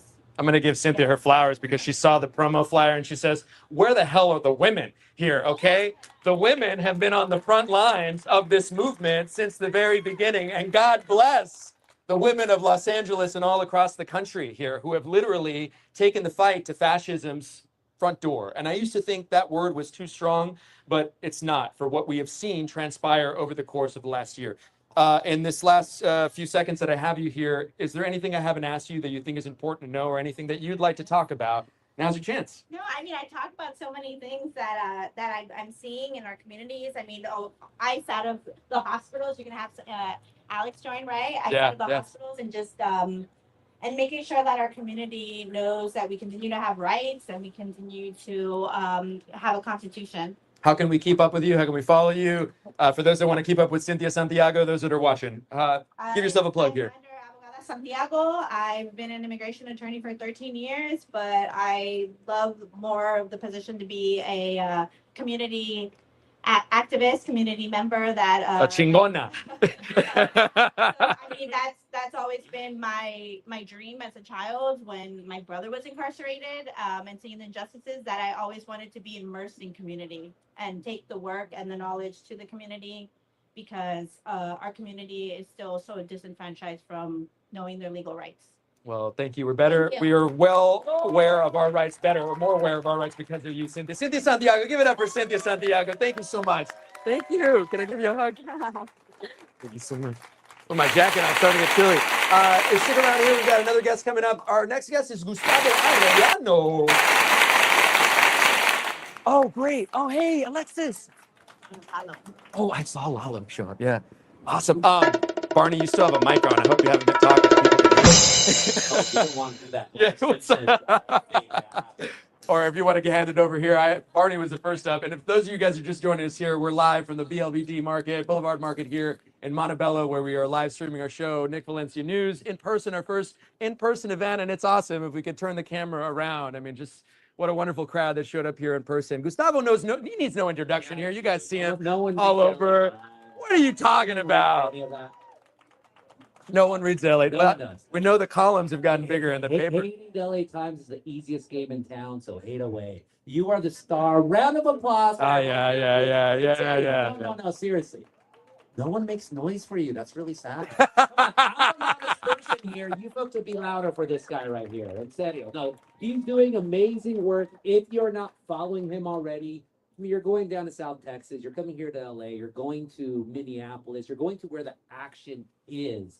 And that's wonderful, because sadly, one of the reasons why the mainstream media has become as irrelevant as it is because they're not going there. They're not doing those things And frankly, they're not calling it how it is. I think people want to see how it is on the ground. They want to be taken there. And this is like a revolutionary perspective, right? The selfie. Yeah. And it's honestly, I mean, we really had such a moment in Minneapolis because of how nimble independent media is. The activists were trying to beat up ICE. Oh, yes, that's why I was mislabeled. Thank you for reminding me. No, what Gustavo was talking about, the AP took a photo of me, and then that was used and put on He was everywhere. literally like this filming as it's going on, and they mislabeled him as like Antifa, A domestic terrorist. Antifa. That's it. The headline was "War on Ice," and it was my photo. If we're being accurate here, you know, I mean, that's so. Let's talk about that. Part of the struggle of independent media is getting taken seriously. Yeah. Some people that are independent journalists, they don't want to take the ethics seriously, right? And they're throwing shit at cops in between their live shots. That, if I'm being rigorously honest, makes the job for someone like me who's really trying a lot more difficult, you know? I see the algorithms, which are my publishers now, they incentivize conflict. Like, you are online, you see it from this perspective of still being in a legacy newsroom. What's the reality of how you guys look at us now? I just the independent folks. Yeah. Look, you folks are doing amazing work. You again, I'm seriously from the ground, flying around the country. I love your. I think it was post yesterday. Hey, by the way, ISIS is my airport. Like, just happy with his big, huge smile, going, "Here's tyranny," and I have to catch my 5 a.m. flight back to home. And like, just so you're showing that stuff, and people. What I've seen always, it's not just the legacy media. It's just not now. It's always been the case that people want to see what's going on. They want on the ground reporting. They want to see themselves being reported on as voices, as sources, as activists, as all of that. And the problem with cloud chasers, look, you're going to get all this conflict and doing, you know, we're seeing that. I'm not even going to name the name because I don't know his name, but the guy who's going around like, I'm exposing corruption. Nick Shirley. You said it, not me. Yeah. I'm exposing corruption that's never been exposed before. If there wasn't corruption going on and was never exposed before, then why was the Minnesota state government prosecuting all those folks? Now he's here in California doing stories that the LA Times did 4 or 5 years ago. They will have their moment and they will collapse, but I always, still to this day, you could call me foolish, but quality work stays. You know this, having been a reporter as long as you have, like stories, people come up to you and say, you did a story 15 years ago. El Chapo. Yeah, well, not El Chapo. Other more substantial stuff, but people remember that, and that just shows that you're doing the work that needs to be done. And now you are your own boss. That's an amazing thing. That's also a terrifying thing, but it's your thing, and you're able to do it. Do you worry about the public and, you know, Nick Shirley, for a lot of people, they feel like they're finding out and that he's putting them on and that he is really exposing and bringing this corruption to light? I feel like we are so microwave minds, man. It's like it used to be 7 minutes, our attention spans with commercials we wait. Now it's like I've got 3 seconds to capture their attention online these days. Did you know that Thomas Alva Edison is Mexican? That's what my sisters showed me, and I'm calling you out, Nini, on Instagram. This is an urban legend that mi tío Ezequiel told me 30 years ago, but because people they know nothing about history, they're not paying attention. You show something, you repackage it, you repackage it in a way that's appealing, and all of a sudden for them, it's news. And yeah, but again, this is not brand new. This fake news, this, you know, if it bleeds, it leads. Yeah. That is the human condition. That's the American condition, really. And so the challenge then is, what are going to be the stories that matter, that are going, again, that resonate? And you're doing them. And I'm not trying to butter you up just because you're cool and all that. No, seriously. No, look, I've told, we text all the time. Yeah. If I think he did something like, whatever, I'll let him know. True. It's absolutely true. Even right now, when he started, he was talking like this. I'm like that. And then you gotta check out this guy. But no, quality leads. It will resonate. You want to be remembered years after the fact, not forgotten like that. Do you worry that right now, because a lot of people, they don't think we're making a difference right now because nothing is changing. You still see people getting beat up. I was just corrected here by Cynthia. There's not as many videos, but it's still happening. The detention centers are still full.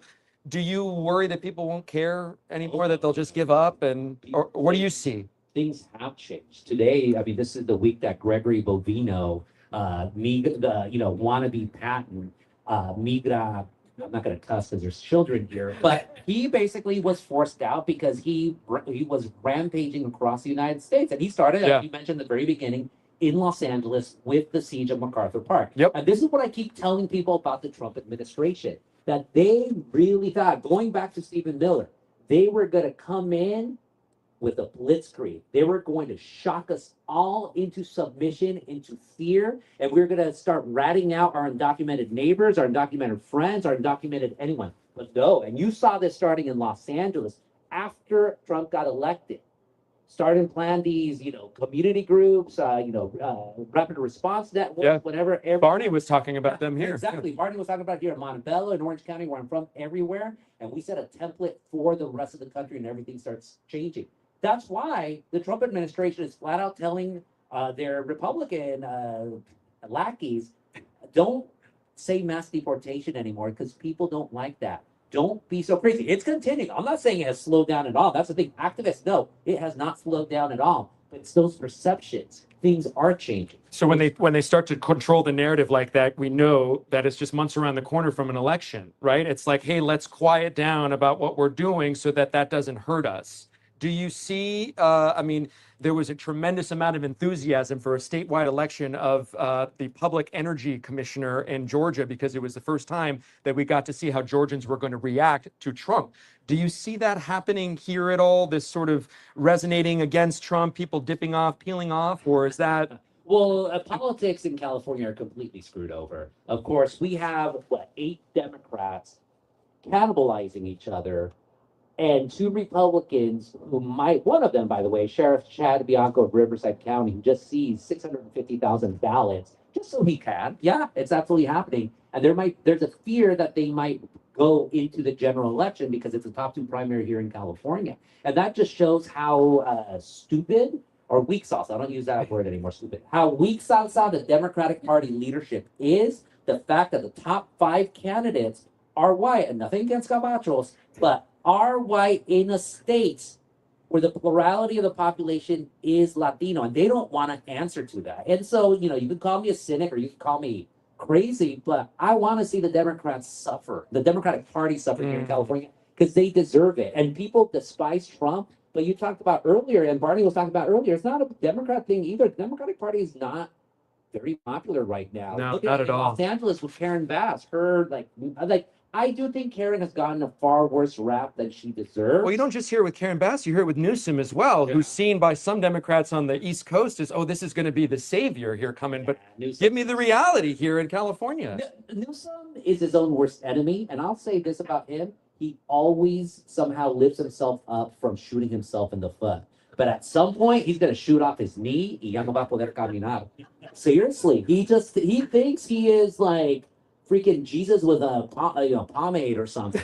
He goes around and just like all of that stuff. It's like, I don't know. And this is what he doesn't understand. And this more coming from Georgia. The rest of the country loathes California. Yeah. We're no longer the California dream. People absolutely loathe us. They hate us because they ain't us. That's it.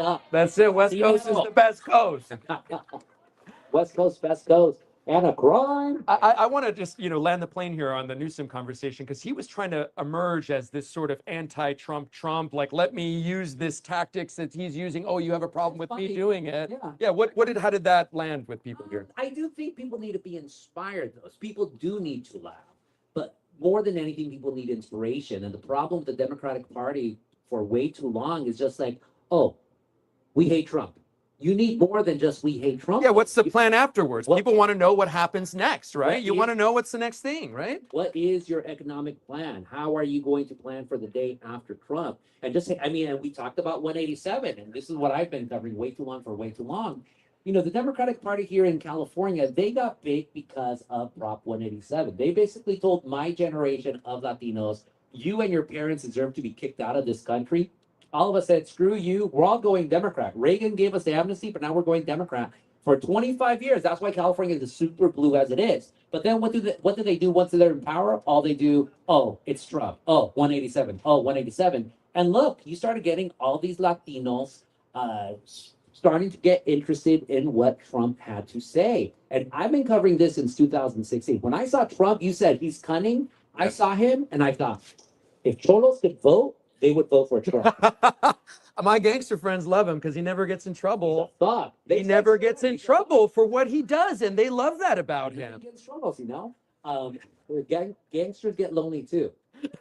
But more and more that's just started going, more and more and more and more. And then finally, what happens in 2024? Trump wins the male Latino vote. Trump wins the most Latinos ever in a presidential election for a Republican candidate. Here in California, you see the Latino state legislature or the state legislature go. Or we have to go back. Yeah, we got to go a little tighter here. Thanks, Nat. Like this. Mira, te voy a decir unas cosas aquí. No somos chismosos, somos informativos, así. And so, you went. The state legislature went from 4 Latino Republicans to 9. From Northern California out to the Coachella Valley, Orange County, Santa Clarita, all of that. And people wanted to dismiss them as vendidos. No, they are part of our community. They want to dismiss us as crazy cousins. I don't know. When you hear them saying, I'm paying too much in taxes, California wants to ban the combustible engine, which is true. California wants to ban chroming, which is already going to happen. All these things that fall on the working class, which nowadays happens to be Latino in California. Yeah, you're going to have people. You're going to have people want to pay attention to the Republican Party. Then I'll cut this. I know I've been going for a little bit. Trump had these voters. He could have built a Latino Republican Party that would have lasted a generation. Wow. And what does he do? He listens to Stephen Miller. And Stephen Miller just evil, absolutely evil. And now here we are today. Latino support has completely plummeted. They're freaked out about Latinos. We've seen them in Texas, in Virginia, all more closer to you. La regaron. They messed it up. I'm on my way to South Texas in a couple of days to go interview Bobby Polito. Yeah. And if you guys don't know what's going on in South Texas, the Democrats see this potentially as a microcosm for what's going on. You're seeing a lot of that Rio Grande Valley. It's not going to happen. I don't believe it's going to happen either.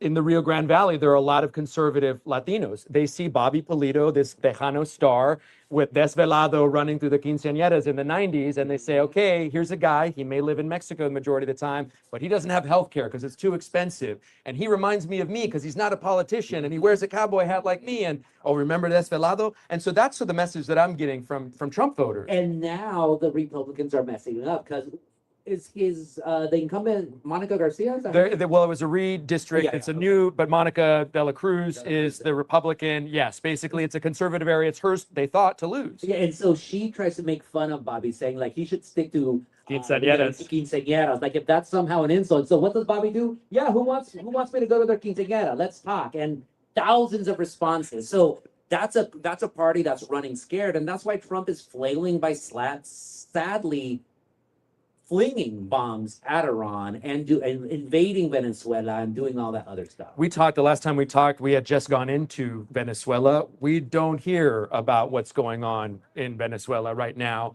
Have you heard any updates or anything since your column that you wrote about Marco Rubio? Basically, this was his dream, right? No, I called him the biggest sellout of Latinos ever. That's what I called him. And he is.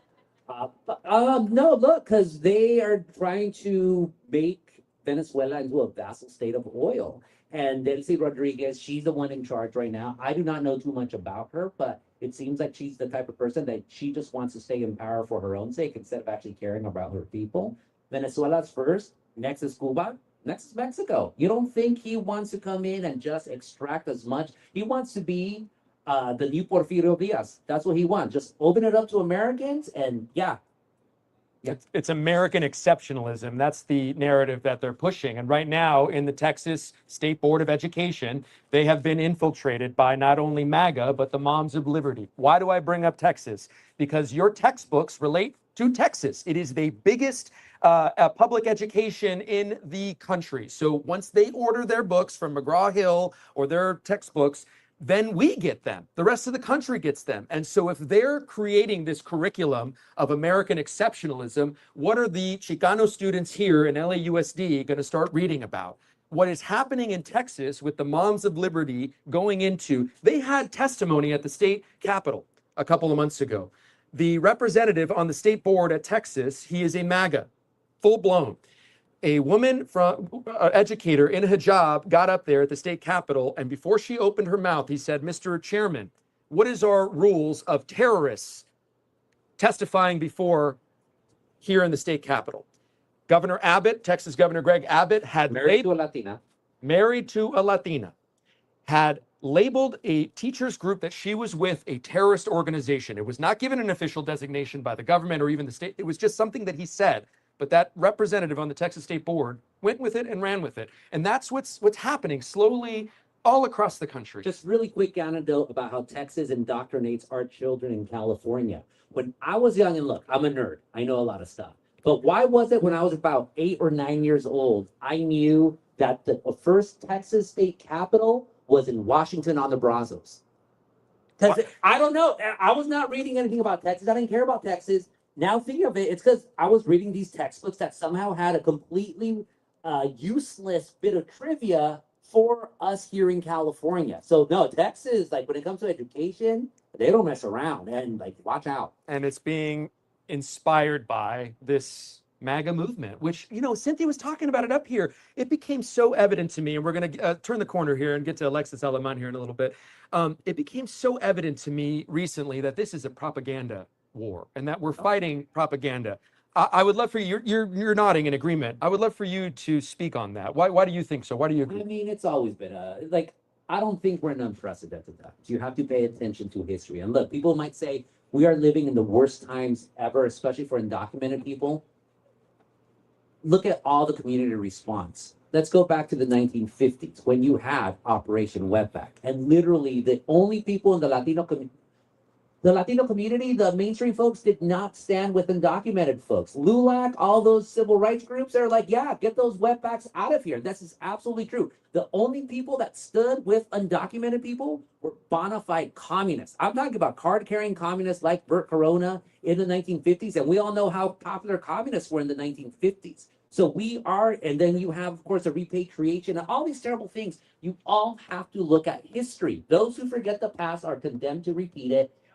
George Santayana, history doesn't repeat itself, but it rhymes, supposedly Mark Twain. But the more you know your history, the better equipped you are to fight for your present and for your future. Look, we're reporters. We're complete cynics. We see the worst in society, the absolute worst. Oh my God. And then like your family's here. At least I have my sister here, but usually my cousins never go or any of that stuff. My cousins are here. Well, not you. My cousins are here. Thank Oh you. yeah, we have an Arellano in our family there too. Maybe we're related. But I nevertheless always have hope. And you have to have hope. The two things that tyrannical societies want to remove more than anything from you is hope and humor, because that's what makes us human. The day we lose our hope and the day we lose our humor, we might as well just give up. And I refuse to lose my hope. And I'm not funny, but I'll laugh. I like to laugh. My daughter told me a joke. I'll give it to you here. Why don't you give a balloon to Elsa? Elsa's my sister's name. That's an absolute true story. Not that Elsa, but why won't you give a balloon to my sister? She'll let it go. Ah? No, okay, no, all right. No, nothing. I got nothing. Okay, all right. Anyway, I thought that was good for Ellis told me that. Okay, anyway, Gustavo Arellano, we are so grateful for your presence here. We want to get to Alexis Alaman. For those of you, Sorry, I got to do a plug, folks.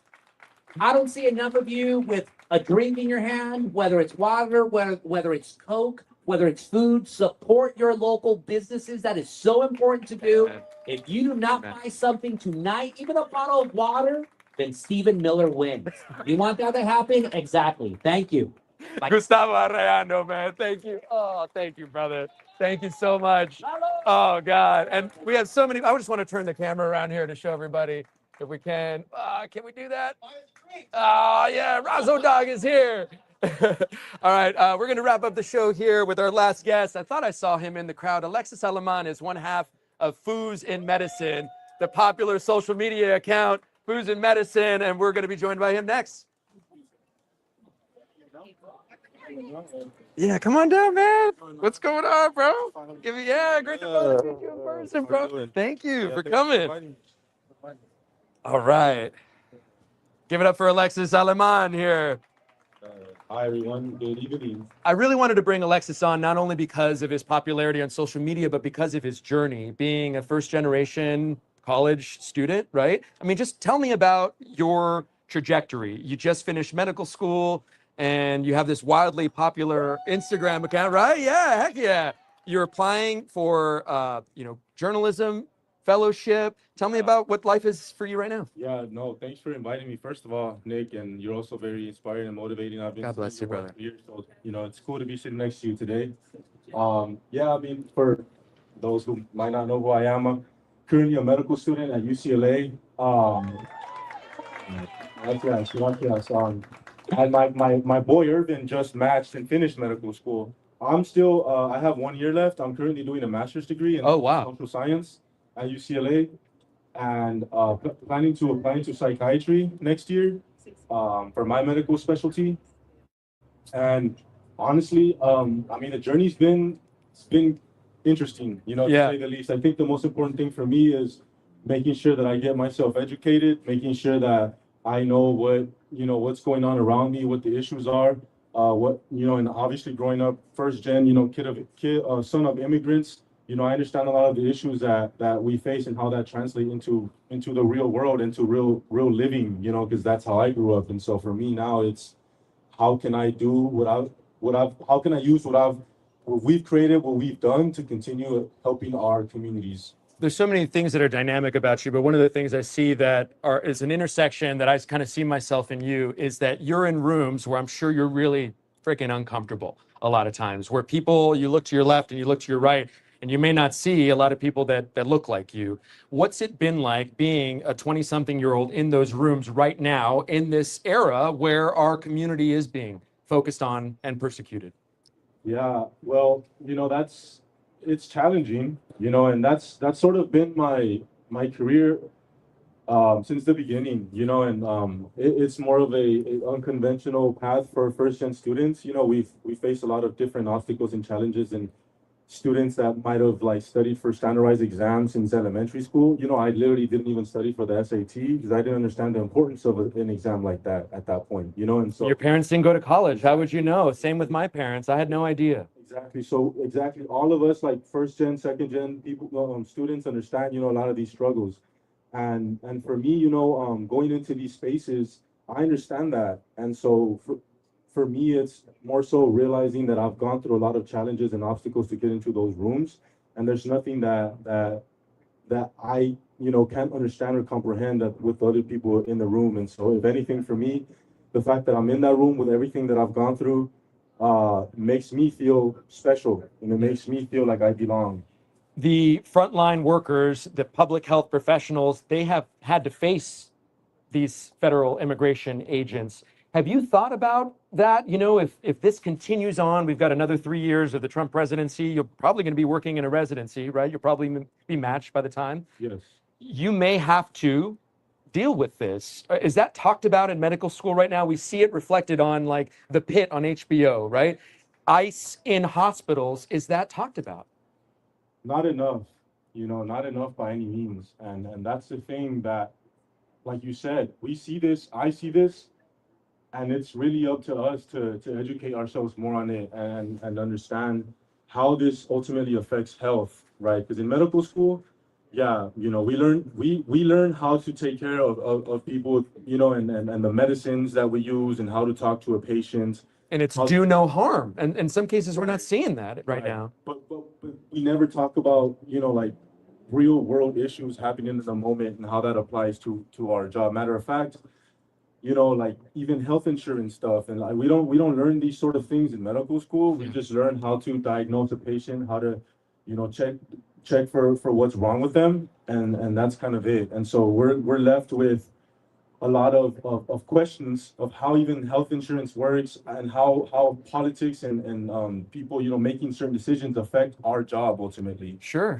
I mean, you may have to be confronted with this if you are in a hospital. We hope you don't, but it happened here at the UCLA Ronald Reagan Medical Center, right? A clip went viral. I reposted it on social media very early on, and we thought this was going to be the situation all across the country. We're seeing these agents in sensitive locations. Another reason why I wanted to have you on here is I know that you have had some direct impacts to this. Can you just talk about what it's like being 20-something years old, a Latino in Los Angeles, living in LA right now?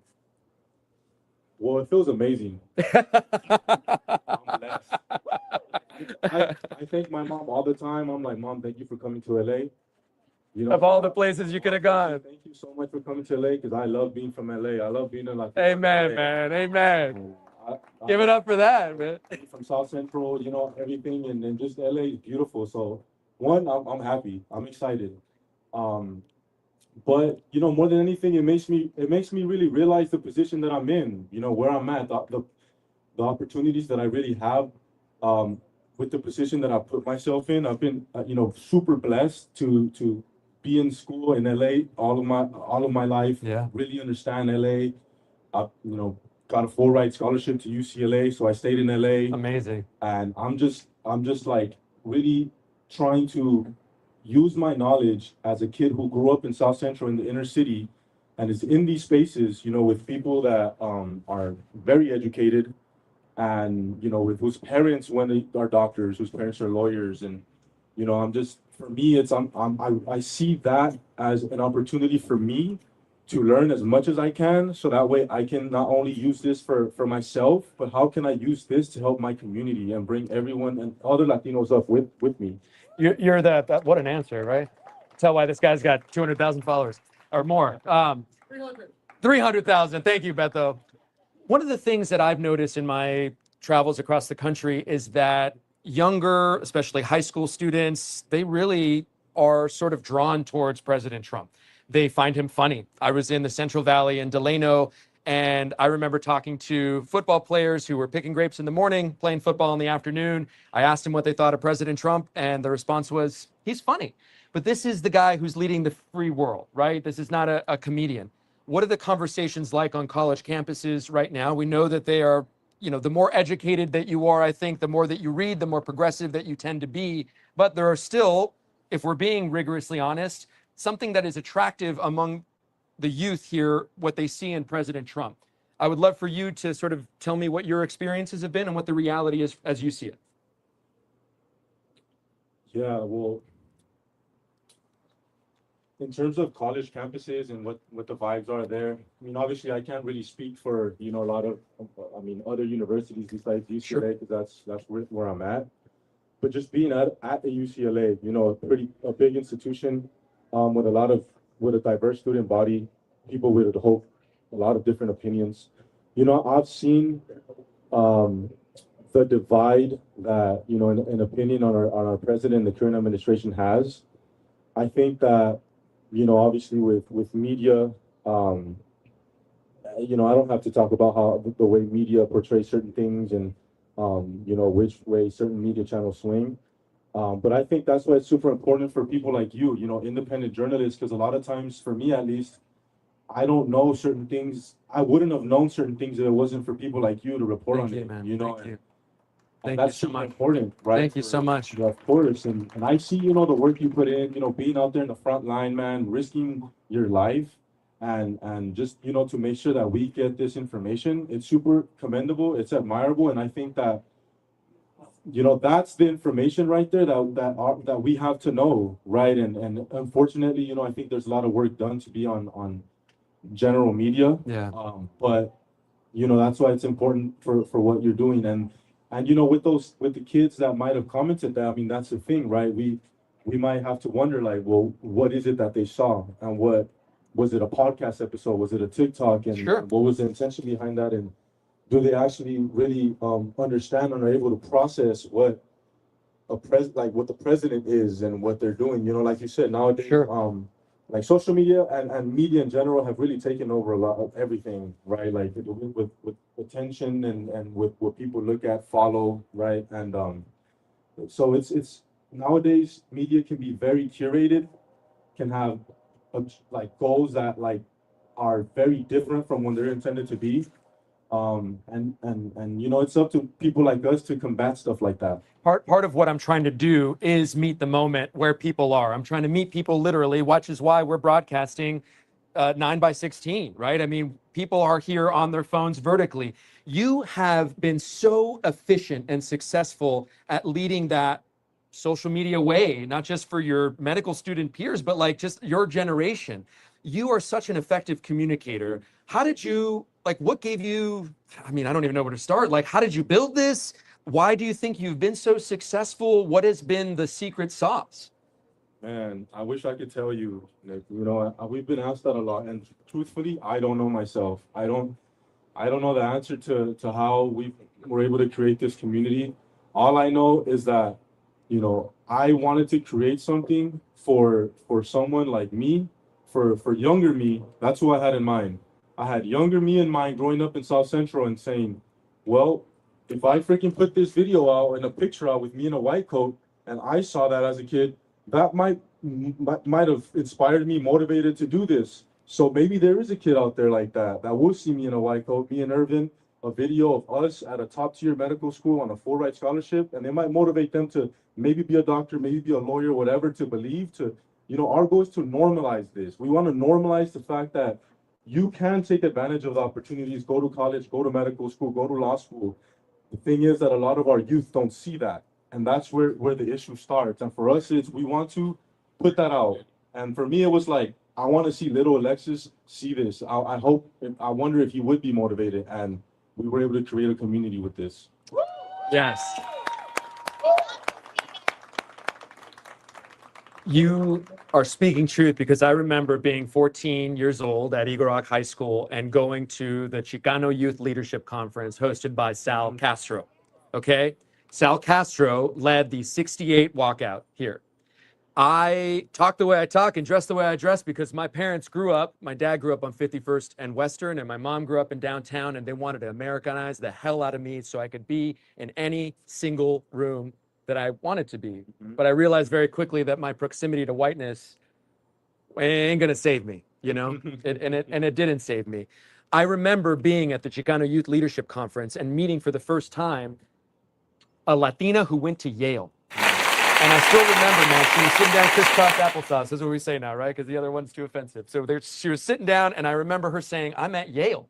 Yeah. And I thought, oh my God, we can go to Yale? Right. And so I know that there's somebody that's seen you and said, we can be a doctor. Yeah, and that's cool. Thank you. Yeah. Tell me about, because I know that you, with the followers that you have, I know that you have a story of somebody that you have inspired. Oh man. Not just one. It's been so many that I can't even like that. That's what this is about. And this is why I continue to do this. You know, this is why I will continue to do this, because I have seen the impact that it has. And at first, so I didn't have any social media through college, and that's probably why I got to med school. That's probably why I had no social media. I was never on Instagram, Facebook, Snapchat, whatever, you know, everything that helped me lock in, I think, you know. And so when I started this with Irvin, who wasn't more familiar with social media, it was scary. It was super scary to say, okay, I'm going to put myself out there. I'm going to talk about myself, my story, my upbringing. Like, that feels very scary. I'm putting myself in a vulnerable position to have people just have opinions on us, right? Because that's going to happen. It's inevitable. Oh my God. It's on the media space. And so now that I've seen that it, you know, I've had students come up to me and say, you know, I didn't give up because of you guys, or I'm here because of you. Literally, like I'm in dental school, or I'm in med school, I'm wherever because you guys made me believe that I could do it. Man, there's no better feeling in the world, and we're gonna continue. I'm gonna try to continue to inspire and motivate and just normalize the fact that students can do whatever they want. And at this point, it's not even, you know, yes, it's to diversify medicine because it's only 6% of Latinos physicians in the United States. It's only 6%. 6%, which is. Did you guys know that was so? We're in the single digits in terms of being doctors in the country. I mean, exactly right. It doesn't represent our general population at all. And so, for us, it's to diversify everything. You know, we're needed in every single space. Latinos produce a #1 GDP in the country. There's no reason why we shouldn't be #1 in everything else. Amen, man. Amen. Yes. And dropping truth bombs. How old are you, bro? Oh man, I've been getting asked this a lot. How old do I look? I would go with like 23. You're being nice. No, for real. I would think 23. I'm 29. You're 29. Yes. Wow. Okay. Do you feel like some people would say that? Oh man, I'm getting and you're being an example. Yeah, you know, the whole timeline thing and the question of you know, am I too old? Am I too young? Am I, you know what? It's a real one, and I get it. But like you said, you know, like I'm grinding. We're grinding. Yes. We're all going to be grinding no matter what. We have to choose what it is that grind's going to be. So that's why I tell people, you know, you're going to be 25, you're going to be 21, you're going to be 35, you're going to be 40 no matter what. What are you going to do 42. with those years? Yeah. With a trauma streak is. I wish I have to look as good as you. God willing. Almost there, but, It's good lighting here. you know, Sí se puede. That was Dolores Huertas, by the way. Okay, we can still say sí se puede. Sí se puede for this guy right here. And that's the mentality I have, you know, si se puede. And I'm just, you know, I recognize that, you know, I've always been on my own timeline. Even since leaving high school, I had no idea what I was going to get out of college. But I was willing to take that risk and believe that something was going to come out of it, and that even though I was living in South Central and I was going to have to drive and figure this whole thing out, like something was going to come out of it, and I was going to take my time and ensure that whatever it was, I wanted to be successful in it. And sometimes it does take longer. Sometimes there is a longer path that we have to take. But to me, it's just made it that much more beautiful. Like, I love where I'm, you know, I'm 29. I can't believe I'm about to hit 30. That's kind of crazy. But I'm excited. I'm happy. I feel great. I wouldn't want it any other way, you know, where I'm at right now. People need to hear that, because I knew somebody at 28 who thought that their life was over. They thought, why even start? I'm 28 years old. It's such a late, I'm a late bloomer. But this is another gem that you've given us, is that we're all on our own personal journey.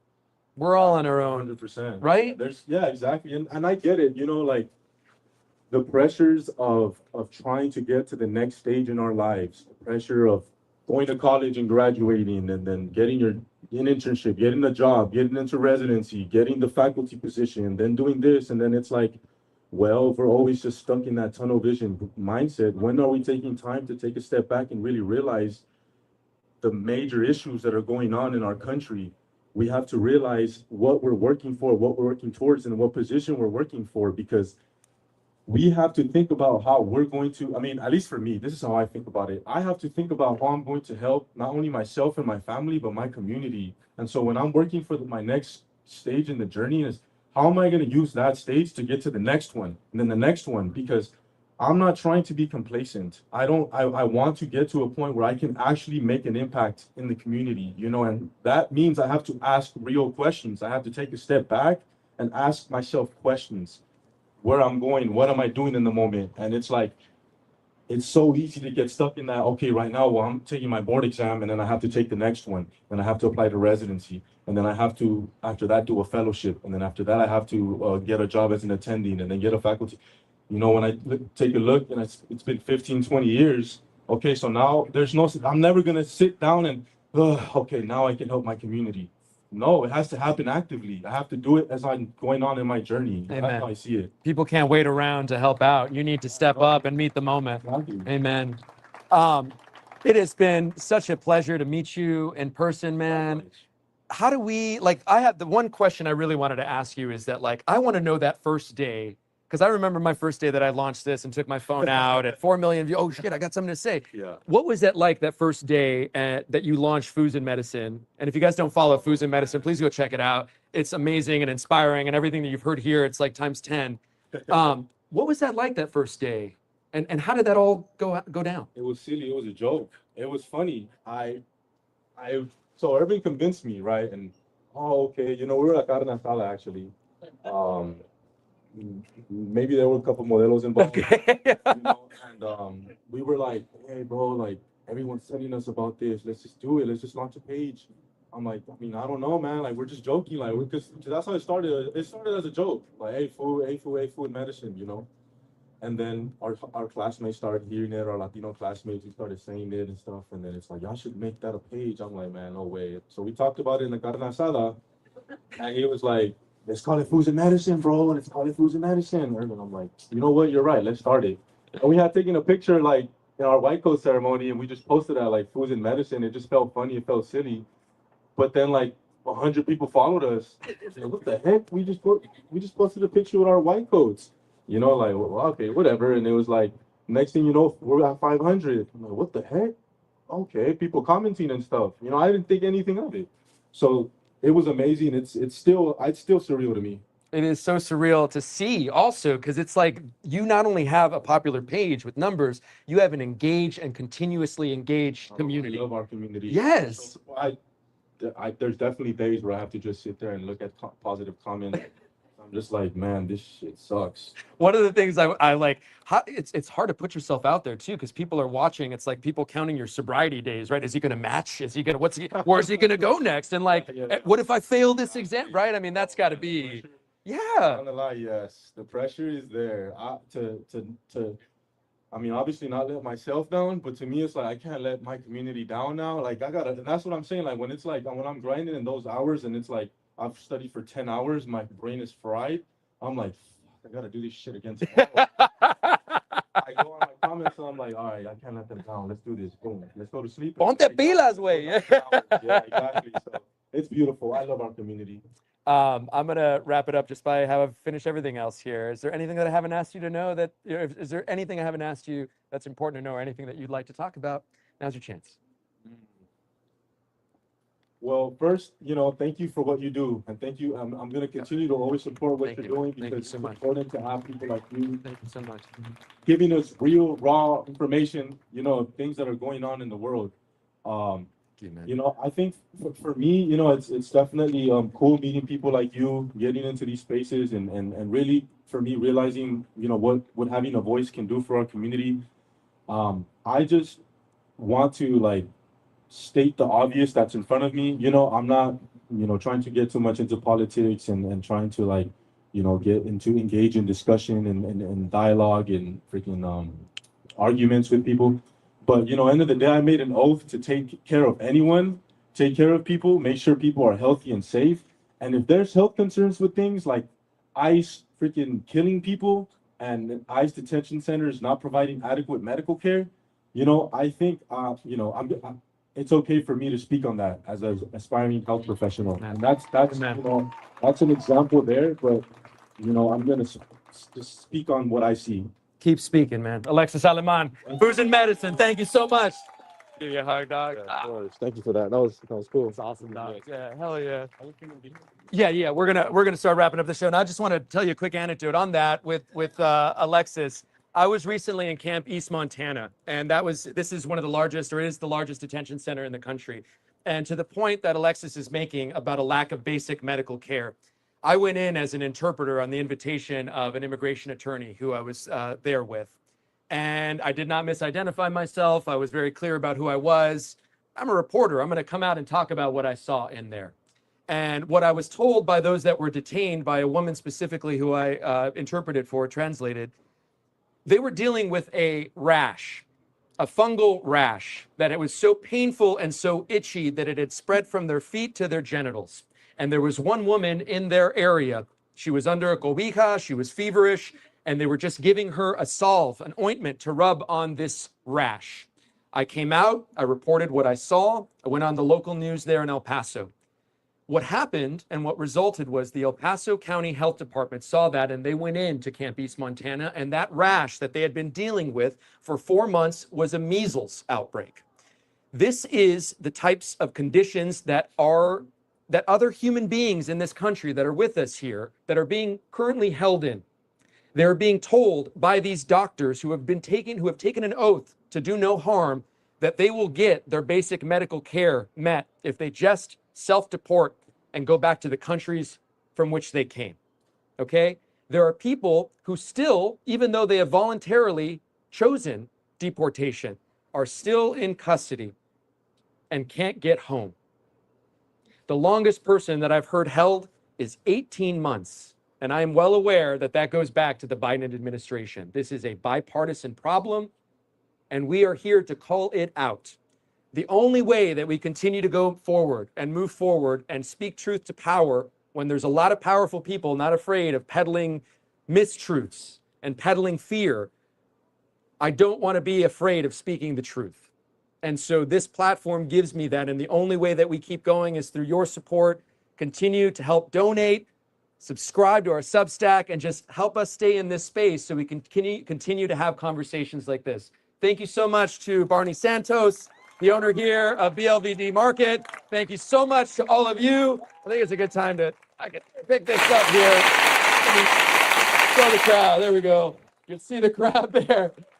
Oh man, it was so cool. It was so cool. Thank you guys. I'm Nick Valencia, host of Nick Valencia Live, and this is a live show here that you're watching from the BLVD Market in Montebello. As always, guys, thank you so much for helping us make truth go viral, and have a great day on purpose. Otra! Oh, I can see you guys now. Oh my God, there we go. Thanks, Nat. Oh, give it up for Nat. She's helping coordinate the show. Give it up for Nat. Okay, and so we go here. Where is the stream at? Did you end it? Okay. Okay, enter studio. We're gonna enter this, and then we're just gonna shut it down here. We enter studio.